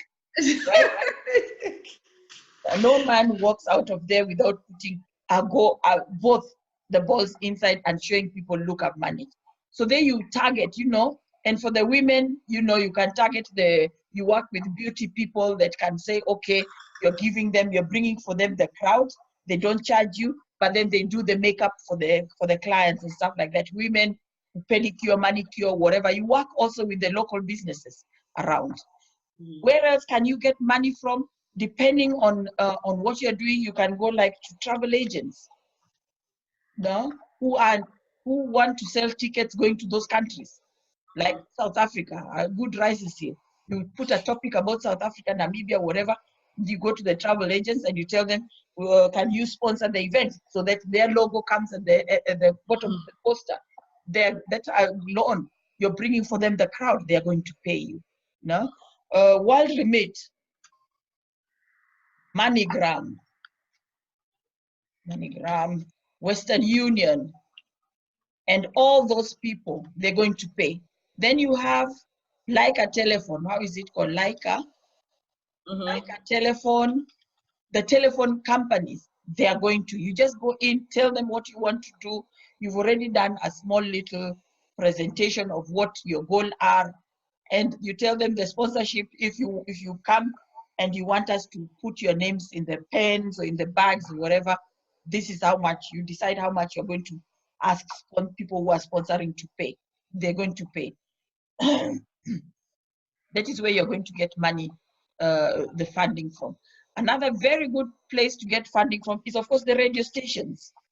You work with the local radio stations, and you see what topics they are, listen to the radio, see what topics they are in, let them know that you're there, and they're going to give you slots. And at the end of your slot, you can always tell people, we are looking for new members, we're looking for Ernampishi people, or come to our event, come and do this, do that, and the other. Yeah, that is also another way of getting. There is so many ways of getting funds. It's work. And that is why I was saying, work first with the 3 people. Those are the core. Get to know one another, struggle the struggle, and then the rest is so easy, because once you know what, when, where it is done, the rest is so much easier. The radio station, where else were we getting our funding again? Of course, you by the government, they are political parties. That is it. Political parties are going to work with you. Don't go to AFD, please, people. No. Get yourselves also informed politically which are those parties you can work with. The Green Party you can work with. The Left Party you can work with. The SPD, CDU. These are people that they want membership, and right now they are looking for migrants to move into politics so that they can get the numbers. So you are every time look at your Verein as a number driver. You are reaching the people that they would never reach at any one given time. You are bringing it to them, serving it to them in a plate. So political parties, what the Germans say, political frankion. If you're doing your event, make sure you have some politician coming to labor there, give them their labor times, because they're bringing people as well. No? They're bringing the companies that they're mostly going to be working with, that are cooperating with, they bring them to you. And just because you've got, that, and it gives also weight to how your Verein is working. No? I'm talking about working with the mainstream. I worked with the mainstream, and I worked very well with the mainstream. Okay. Can I also ask another question about like this? We talked about maybe having an African week or something like that. Now, okay, you also mentioned, you would already got funding. If you invite an artist, we pay them, we sponsor them, all things like that. Now, because having a kind of, especially if it's outdoors, maybe we can have people who would like to sell maybe African products, maybe clothes or shoes. I don't know if they have. So if they have like a stand, do they just pay for the stand to sell their products? How does that? Because I know I see a lot of people. I don't know how the system works. You pay the stand. You tell them to pay for the stand. You pay them per meter. So if somebody you say like maybe 10 euros per meter, I don't know how much nowadays they are, and somebody wants 2 meters, you decide where that is. And sometimes you can go and you find like there's some people, they tell you, we can give you our compound so you don't need to pay. So that means you've not paid for that space, but you are charging people to come in and showcase their products. Yes. No. Okay. So okay. Yes, that one you can charge, definitely. Okay. Can I ask you something? Because I've always had this in my idea. I've had this for a very long time. I wanted to do this very long time, but that time when I was a president. Now I want to ask you this question because we're on this. For instance, because doing things like this, it's not even only about the Verein, but also there are many Africans that you're also trying to help to expose their products or their handwork. So maybe for instance, you have like maybe a beauty, not fashion now, maybe like a salon day or hairdressing day, where you have all these hairdressers, you open up, get a big hall, you've made adverts, we're having this big thing going on. So, but these people that are coming, the hairdresser. So in that situation, do we charge them per head because of, do we get a discount from every head of a person that they do, or do we charge them per stand? How does something like that work? Because I used to think of it, but there has to be a formula how something like that works. I would find it terribly difficult to collect money per head, because I don't know how many heads are walking in and out of that place. But Okay. I would charge per stand. Per stand, okay. Yeah, I would charge per stand, and then I don't have any headaches. Of course, it is the way that you want to do it. But then if you look at it that way, then you have to have so many errand people. If now you've got 10 hairdressers there, you have to have 10 errand people that are counting how many people are coming per stand, so that you're paying per head, right? That is that's where the formula is, like you said, very important. Which is the best? You always what I always encourage Africans when I'm doing even my videos on how to work. Always work smarter, not harder, right? So if I decide, if I say I'll charge them 100 euros, 3 meters, no, and I've got 20 stands. Now you do 20 stands times 100 euros. You've already got your money already, without looking at how much 2 euros for the hair. You know how some people just want one string of hair. Some people, now these are the Nigerians will call it chicken change. Do you want that, all that work for that chicken change? No. Take your big money, take your big chop chop, and you go. Thank you so much. You know, sometimes you have these ideas, but you don't know how it works. That's why I was telling my sister this morning. I said knowledge is powerful, because there's so many things that Anna wants to do, but we don't have the knowledge, and we just do that own way. But when we have a kind of I believe in knowledge, you know, especially when you learn from somebody who has been where you are just about to go to. So, you know, I've really learned a lot about this. Okay. All right. One thing with the vereins, don't work like an island. Okay. Before even you start, you can start collecting money even today as we are talking. Even today as we are talking. All you need to do all the time is, if you're asking for money and you know you want whatever, if you're verein, I think it's called Hope. I don't know what Center. Hope Center. Hope Center, e.V. Then you put this word I.R in the Gründung. R. Normally me, I just put I.R like that. No, this one it's the long version, but I used to just use I.R. Anybody knows. Even when you're doing a company, if it is in the registration process, you can still start working, because there's always this transitional period where there is, you know, you're waiting for the formalities, but you need to start. You can't just wait for everything to happen for you to start. So you can start, because even within this transitional period, you're still operating within the laws of the country, be it in Ghana, Nigeria, Kenya, wherever. It is very, very possible. So, and you're collecting money in the Gründungsphase and stuff like that. So when you write that Hope Center e.V., you have to always remember to put, until the time that you get your registration, you put I.R. No? So like if you go to Facebook, you want to start opening a Facebook page, you can always put it Hope Center e.V., and then you put I.R. Once you get your certification, you go delete the I.R out. So you're now a verein. But you can't start collecting money that way. You can start your events, not necessarily the market and stuff like that, because the insurance people are going to really find it a bit difficult to give you insurance coverage if they're not sure whether you are still, you know, from. But small little activities, yes, you can do those ones here. All right. So, how do we advertise this verein? Do we do tracks or how? What do you mean by tracks? What are tracks? No, she means flyers. I saw. You know, we pastors, our mind is always thinking in the pastor way. Yeah, she means like flyers. We use flyers, banners. As you said, social media, WhatsApp, you know.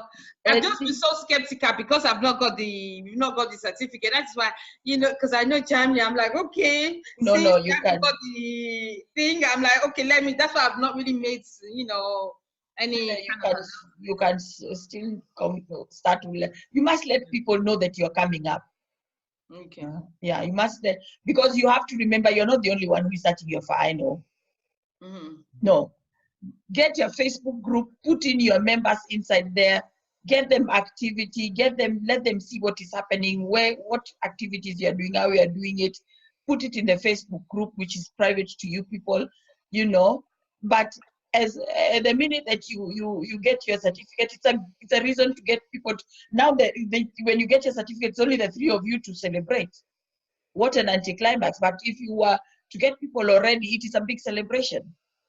And in the celebration of such a thing is where people take ownership. They feel they belong. They feel they were part of it. And being part of it, it always is half the rent, because you don't have to look for people. They are already there because they know this is our baby. We were there from the beginning. Yeah. Okay.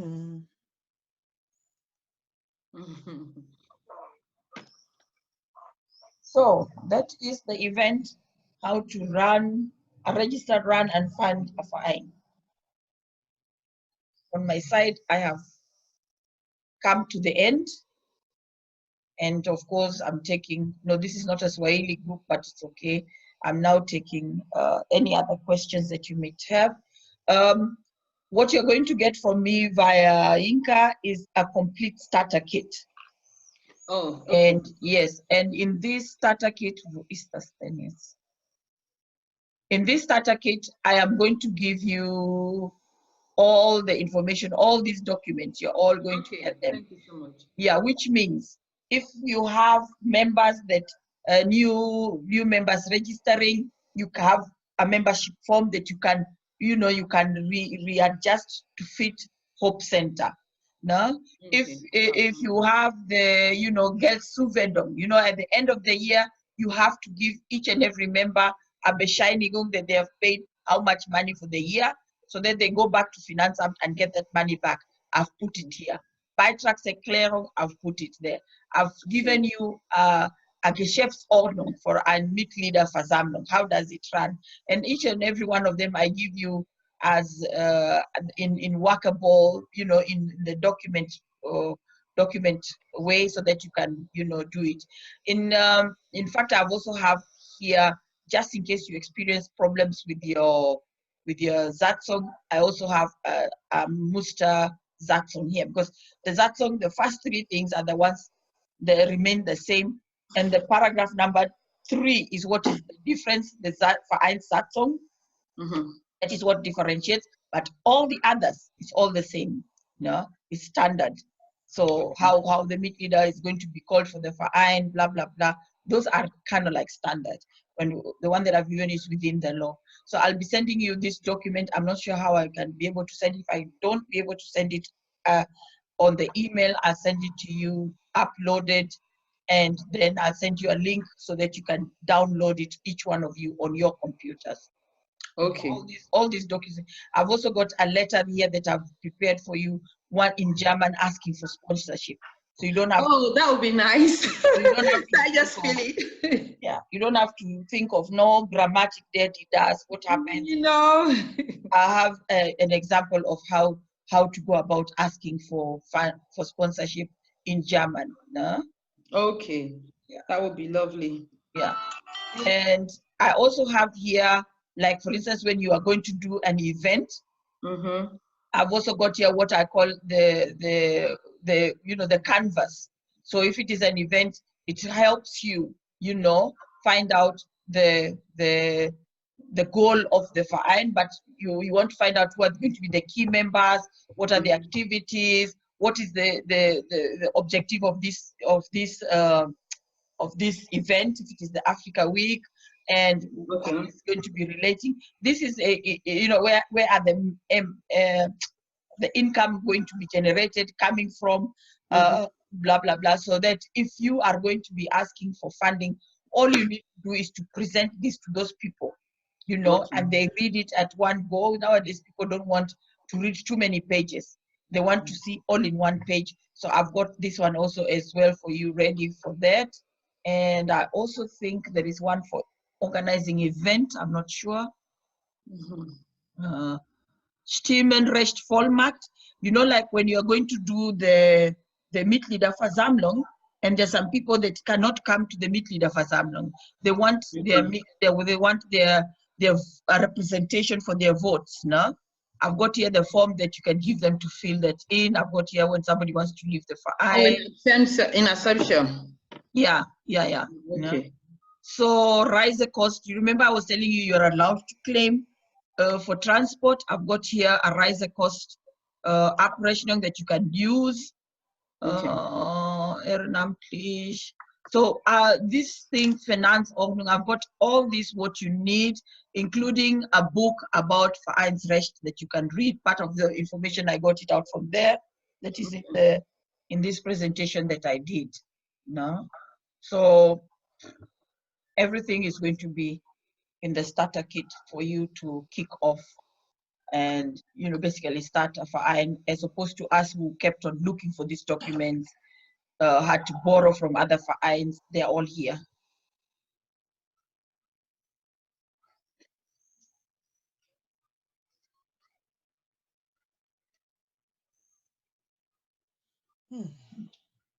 It's a lot. Yes. We thank God for everything. You know, I just believe it's time that, as I just said, especially Africans, you know, we just don't do things haphazardly. We need to gain knowledge to do it the right way, you know. Yes. Like it even happened to me yesterday, you know, because I'm a visionary. I have all these ideas of creativity of doing things. So, and I also went to a school. I mean, I did a course on how to start up a business, and you know, in Berlin, and also for something else. So yesterday I was at the bank. I already written everything up.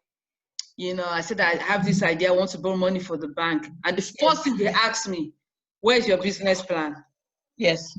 By the time I was bringing her I have this certificate, I've got this, I wrote up this and this. The guy was like, I said, but everything is in English. I said, don't worry. He said, Yes. Now they have in the bank English financial advisors. I was like, really? Yes. You know? And Yes. why I was able to do that, because you know, you spend money and take your time to gain knowledge. I think that is one thing that we've lacked as Africans, that we do not gain knowledge. You just want to do things haphazardly, and then we wonder why we don't have a good result. So the guy was so shocked, like when I was showing him everything that I put together, you know, the finances and everything that I need and blah blah blah. He was shocked, you know. But I'm learning that the best way, gain knowledge first, and then go according to how it's supposed to be done in the country that you are. And that is why, you know, part of why my heart is with this, you know, these people just coming in, because if somebody can educate them, give them the right knowledge right from the scratch, they, you know, take the right step in the beginning, I believe they will be better off, you know.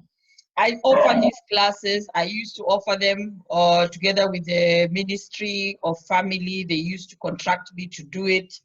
But Africans are a very interesting set of human beings. Like you said, yeah, like you said, I've always been amazed that I'm also an African, and I always wonder to myself what went wrong with me, because I'm going to pay to get that knowledge. I don't have problems with paying to get that knowledge. Because I work always smart and not hard. But an African is going to, first of all, try to find out, is she the person who claims she is? But when I give the Germans, I tell them I'm doing this event, they're all coming. Yeah, I know. But the Africans, their focus shifts very fast, not on what they wanted to achieve, but on making sure that they want to make sure that they finish me off. Yet, is for whatever benefits, it is not going to get them that Verein that they want. So yeah, so I give the information to only those people who want, and that is it.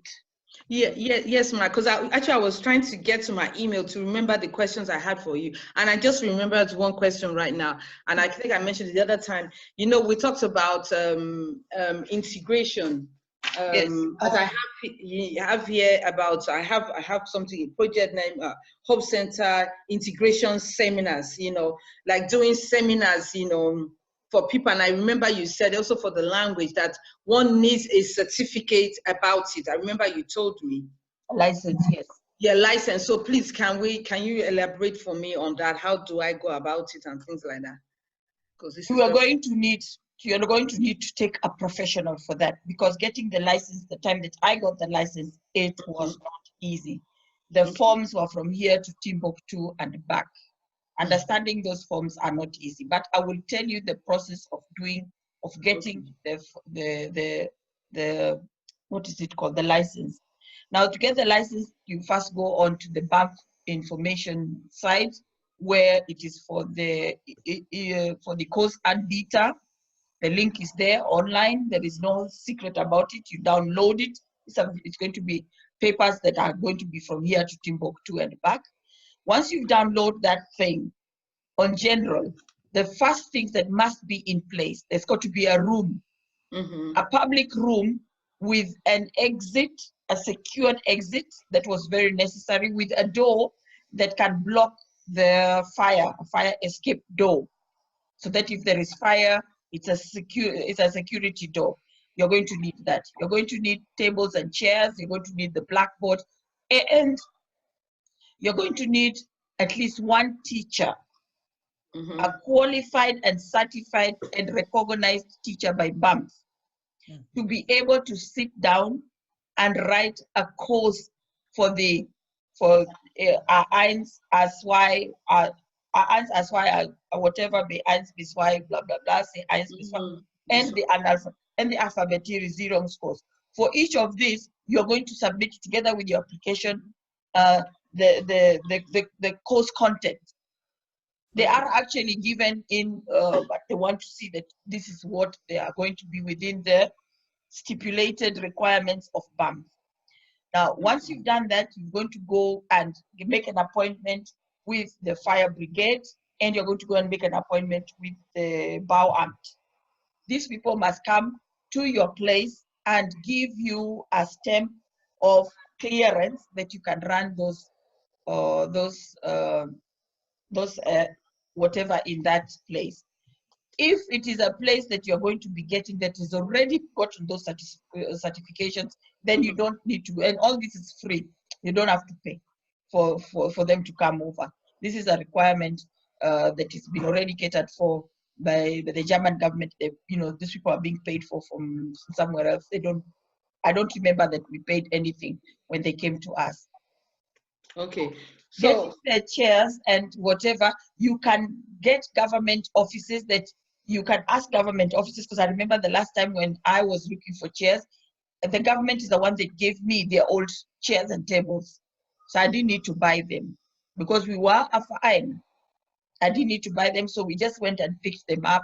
We got the whole, I think 3-4 classes all furnished using the chairs and furnitures that we got from the government or from government agencies. You remember the thing that I was telling you, government, the fines property.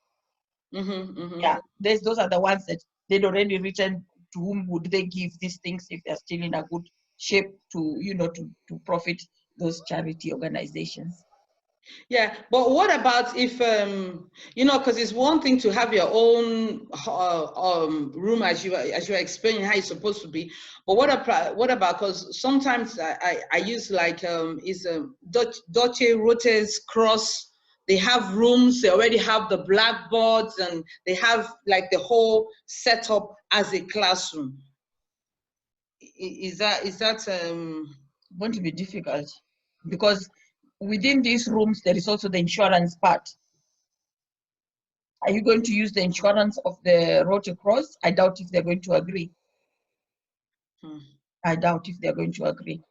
That is where, the Überschneidung, that is how you've got to ask them if you want to run classes there. And then you can't just go and decide you're going to run. I doubt if it is possible for you to be viable to just run one class. You need to run all these classes, all through of them. And I doubt if they've got enough rooms for you to put, how many were being in one class? Let me just see. I think in our classes, I think we had 15 people in a class, per class. We had 2 locations because the classes, people really liked coming to our verein because of the other activities that we were doing. Okay. They were coming, they had, you know, like the way that you're saying, okay, you've got other things that you're going to be doing to help them. Like we had once a week, we had the social week with the social arbiter, so that anybody who had papers, document papers to be read and translated, to be responded to. Yes, so yes. we had That's what administrative work. Yeah. So that is so, you know, that is where the major need is for these people, because papers, they can't, you know, the papers come in non-stop, and they can't, some of them cannot even read and write. Yes, talk less of the German language. Yes. No, I'm saying even English, they cannot read and write. Yeah, I know. They talk less of German again, you know. Yeah. Yes. So, wow. So people used to come. People really used to like to come to our place because of that. And then we had a small little cafe that after they finished, they could spend time there, because some of them were so isolated. They were so yes, exactly. Yeah. Coming to this place was for them like a place of heaven. Exactly. Yes. So, you know, so we had 2 locations, and at one location is where we had the cafe. So they'd walk all the way from the other place to come and, you know, to be and sit there, and they could cook. They could do anything with a kitchen. They could cook. Yes. Sometimes just see that somebody has come to from feel Syria. home. Yeah. Some come from Syria and they cook, and we all sit and eat. Any nationality will sit and eat there. There's a TV coverage that was done. There's a newspaper coverage that was done for this cafe, because at that time there was nobody who was doing it. Yeah. Yeah, and particularly the children were also. We had also a children corner, fully furnished. We had people that brought in children and did also the design for us. There was another lady that she was studying. She came and she did it for us for free, and we're working also with the university. So a lot of things were really happening around that thing. The integration classes is one that you can, if you start, you can run it on a profit with the social enterprise. It's money. It's really a lot of money. Yeah, it's a lot of money. As we were making alone with it, 250,000 euros in the year. Wow. A 250,000 in the year we were making. Wow. Okay, because now that you said that, I see there's a lot of homework to be done, because, you know, I just thought, you know, since I've been using, you know, some of these Deutsche Red places, and some have, it's like a classroom, it has a blackboard and everything in there. Because they teach the first aid in those classrooms of theirs. They do the first aid. You remember, if you're doing driving licenses, and then there's some like the restaurants, the whatnot, they must do first aid. So yeah, the Deutsche Rote Cross is one of the people that deliver those classes. So that is why I think they have such things. Okay. Yeah. So it is not just, it may look empty. And so you need to ask them, because if you are running your classes and suddenly they have theirs. Exactly. Then there could be a kind of collision. So for instance, as you said, if you have to personally, you know, get a place where you want to do this. So should it be like one classroom or 2 classrooms, or you can't put all those different classes in one classroom? Yes, yeah, I do understand that.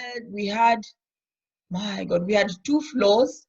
We had 3 floors that we were running classes on. And in each floor, if I remember, there was the office, and then 1, 2, 3, and then that was a full school. It was a full school. It was a full school. On each floor, I think we had 6 classes, 1 office for the offices. We had a place where they take their break, and then we had the Kinderbetreuung, which was also being paid for by the integration. Per kind was being taken care of. Yeah, and then the ehrenamtliche Teil from the Verein is there where we had the cafe. Okay. Where we're now talking about health issues, HIV and AIDS prevention. We were getting funding for that. So the people were just coming in, and suddenly we were talking about HIV and AIDS to people from Syria. Yeah? Whereas we were actually for Africans, but afterwards, because our Zaxxons was really free, we made it, we did not tie a knot as on ourselves. The one that you can only do this. No, we left so much open that we could take in also these people that found it much better with us than with the other institutions. So yes. yeah. Yes. Okay. Okay, now I understand. I see a lot of homework on that part. The getting the license, I can do it for you, not do it for you, but we can do it together. Applying for the license, that is not the problem. But I'm not cheap. I will not be cheap on that one. I can tell you that one, you people will have to pay money, because if you go to an Unternehmensberater, they're going to do the same for you. You will have to pay. Okay. Me, I like to eat fufu, and I like to eat jollof rice, and all this costs money. Yeah. So before one, okay, maybe I don't know what I wanted to ask that, because I know you mentioned that one has to download a link on Banff. Maybe you can send me the link. Yeah. So what are the so that I can know what are the criteria also one has to need before we can apply for the license, and ungefähr around what does the license also cost? Kosträger. You see, can you see the screen still? You see it is written Banff Integrationskosträger. This is where you want to be. So you just. What page is that? I can. No, here, you've seen where I've written here. I've just gone to Google, and then I just write integration Okay, I cannot see it. Oh, the screen is not being shared. Please come here, Amy, close the food or put it in the microwave. Okay. You do Banff, you go to Google or whatever your browser you're using. I'll put it for you here, and you search for Kopian. If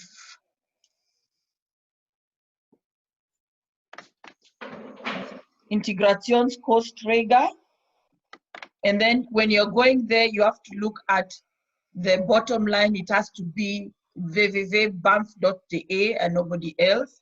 Then when you click there, you list the Zulassungsträger, and then when you scroll here, you're going to see where you can apply, as and Kosträger. No?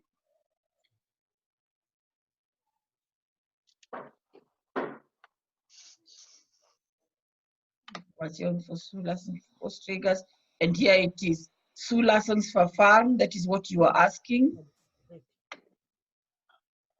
Here it is. This is where you want to know. I'm putting it for you all on WhatsApp. What are the requirements? Okay, I'm putting it on WhatsApp. Okay, all right. Yeah. And then this is the Zulassungsverfahren. What are the requirements? It's all here. All of it, it's here. No? Okay. And then the Antrag, die Voraussetzung, die Anmeldung von Teilnehmer, die Teilnehmerkosten, die Abrechnung. It is all here. Okay. All right. Cool. Man, got homework to do. Good Lord. Lots of homework. Like I said, the Banff style, that one we have to sit down and I have to tell you how much time, how much I'm going to spend doing the applications. It is not easy. It's absolutely not easy. Let me just look at how the forms look like. But last time I checked, you are going to be the first time you're doing this. So this is going to be, all this has got to be read. And then where is the Antrag? So there it is. Oh, this alone is how many pages? So this is 13 pages alone, and this is just one form. Good Lord. One form. This is just the beginning, and they are, then we have to do Durchführung des Spezialintegrationskurses, and then we've got to do Zulassung der DTZ Prüfstelle, because you also want to be getting money from that. Is what we're doing.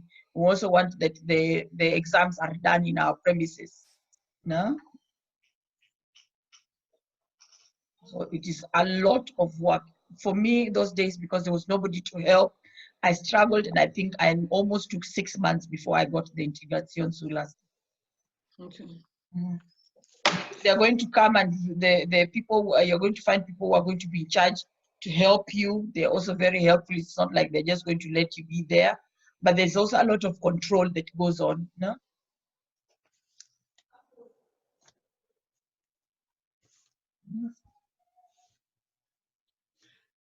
If you are finished, I have just one question. Yes. Okay. Should I ask? Yes, please. Okay. Like now, in the city of, I live in Mannheim. Yes. And there's a lot of asylum houses here.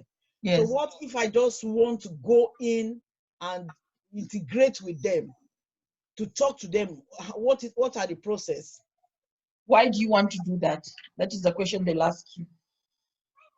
Because I see that most of them are depressed, they are traumatized. Some of them need someone to encourage them. And why can't they come to you? Pardon? Why I'm now doing like as if I'm seated there and you're asking me these questions, because these are the questions they're going to ask you. Why can't they come to you? Why must you come to them? They don't know that I'm existing.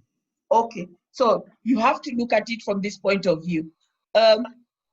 You need to go in there as somebody coming from somewhere with an intention of, no? Because anybody can go there, particularly like, let's say now you're not a woman, that you're a man. And you say, oh, these people are suffering from depression and whatnot. But you as a man, you're looking at it from your own advantage. And I mean, you know what advantage I'm talking about. So you're going to look for women. Okay, now, like, okay, for example, I'm a pastor. Now you are a pastor, you've got a church somewhere. These people are not in jail. They can come out. They must come out of there so that they can breathe. In those places where they are in, those places, some of them, they are not very conducive for them to be there. Particularly, they are seeing every day, maybe somebody else has managed to live there. It is depressing. So they want to be somewhere where they take a break from what they're seeing every day that is not necessarily fitting from what when they left their countries to come here to achieve, right? Yes. So you're going to see that most people who are going to spend a lot of time in churches to be with their people that they can communicate with, they can relate to, associate with. So the people that can't come to you are the people who are doing prison ministry. Those ones, you go to them because they can't come out. They can't say every day, oh, I'm going to church. How? Okay, like if I want to visit prison, you can go. You get your clearance and you go. How do you get the clearance? That's it. How do you get it? Because I was in prison. I went to visit somebody last Saturday, and I've always had this passion and desire, but everything is locked up, they're jailed up, they go into this room, that person comes to meet you, but and it's just one person at a time. So yeah, how do we get a clearance for such a thing? I also did integration classes in prison. Wow. Yes.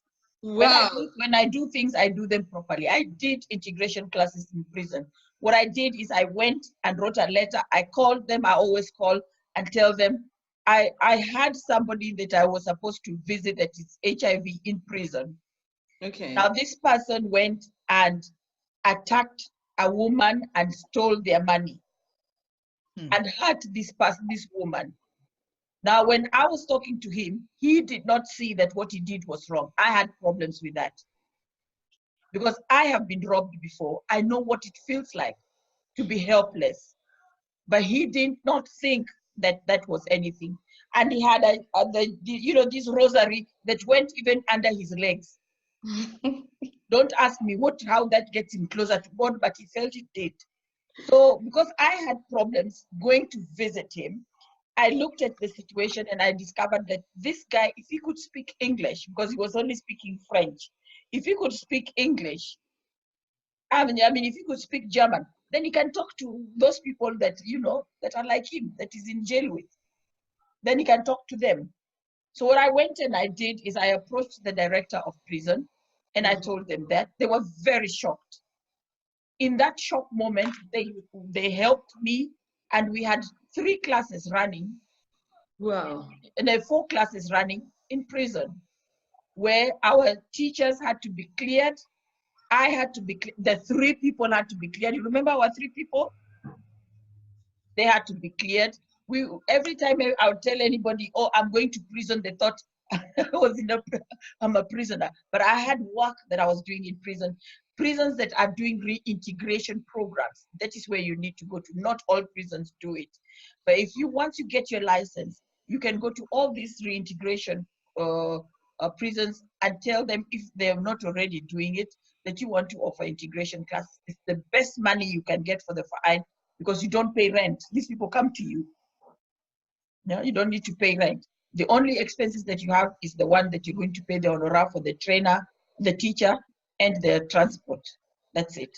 No, but otherwise, the money that you get from prison, you get it whole, because prison, they have the schools. They're going to allocate you with the schools. It is all done with the director of the prisons. Of the prison. Also the clearances with the ministry and stuff like that. So we were doing those things in prison. That is how you get. That is how we got the clearance. As to visiting somebody in prison, once you have the fine and they know that you've got a client, and it has to be something relating to the fine. No? Okay. Yeah. So for us, we were doing HIV.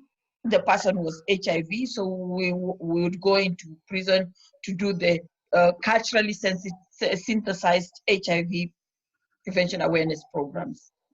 Okay. Yeah. Okay. So it means that once one can start off with the, you know, the aim to ask, and then if we need any clearances to, you know, to go in, then it goes off from there. Mm-hmm. Mm-hmm. Yes. You just have to, later on, you just have to tell the BAMF that you're now doing classes in the prison. They basically, BAMF just wants that as many people as possible get the integration classes. Since 2004, this new law was passed. They would like to see as many people, and now more so because we have a lot of people coming in to fill up the manpower, the lacking manpower in Germany. So again, integration classes is in high demand like hell. The time that we were winding up our organization, I had already started to apply to see if I can do integration classes for the doctors, because that one again is different.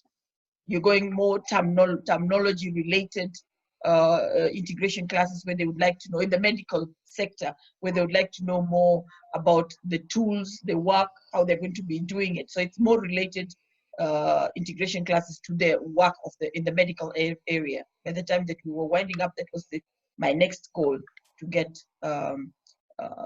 to get permission to run those classes, even if it is in a hospital, because they also have rooms that they can allocate for the doctors. Yeah. Mm-hmm. Okay. Wow. All right. Anything is possible. All you need to do is to be really determined. You need to not hear the noise in the market. There are going to be a lot of noises in the market out there. People who for their own reasons are not willing to, to embrace your dreams. Those ones you will have to weed out, definitely. Yeah. As you go along. Keep the friendship, but let the fine be a fine, and let friendship be friendship. Exactly. Yeah. Yes. So yes. We have done more than, I don't know how many hours. Yes, so we've learned a lot too. Yeah, I hope so. Yes. Thank you for your time. We really appreciate you. Yeah. Yes. What I'm going to do, I think this thing is being recorded. I'm going to send you off the recorded version so that you can always refer back. Okay. Because I know the influx of information is just a lot. That I'm very much aware of that. That is why, in addition to sending you the documentations, I'll send you also the recorded version. Okay. That would be wonderful. Yes. Thank you very much.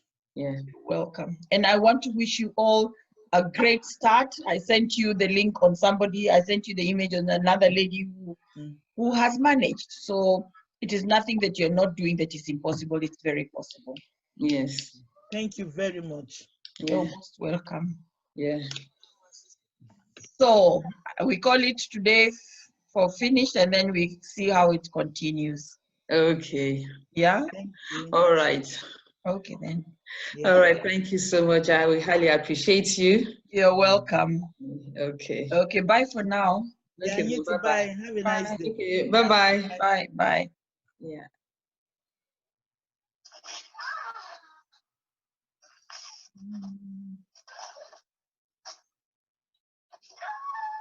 Wait, get us in.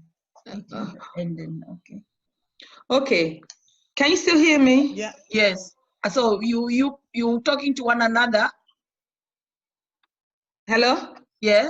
No. It's So okay. not with me, no?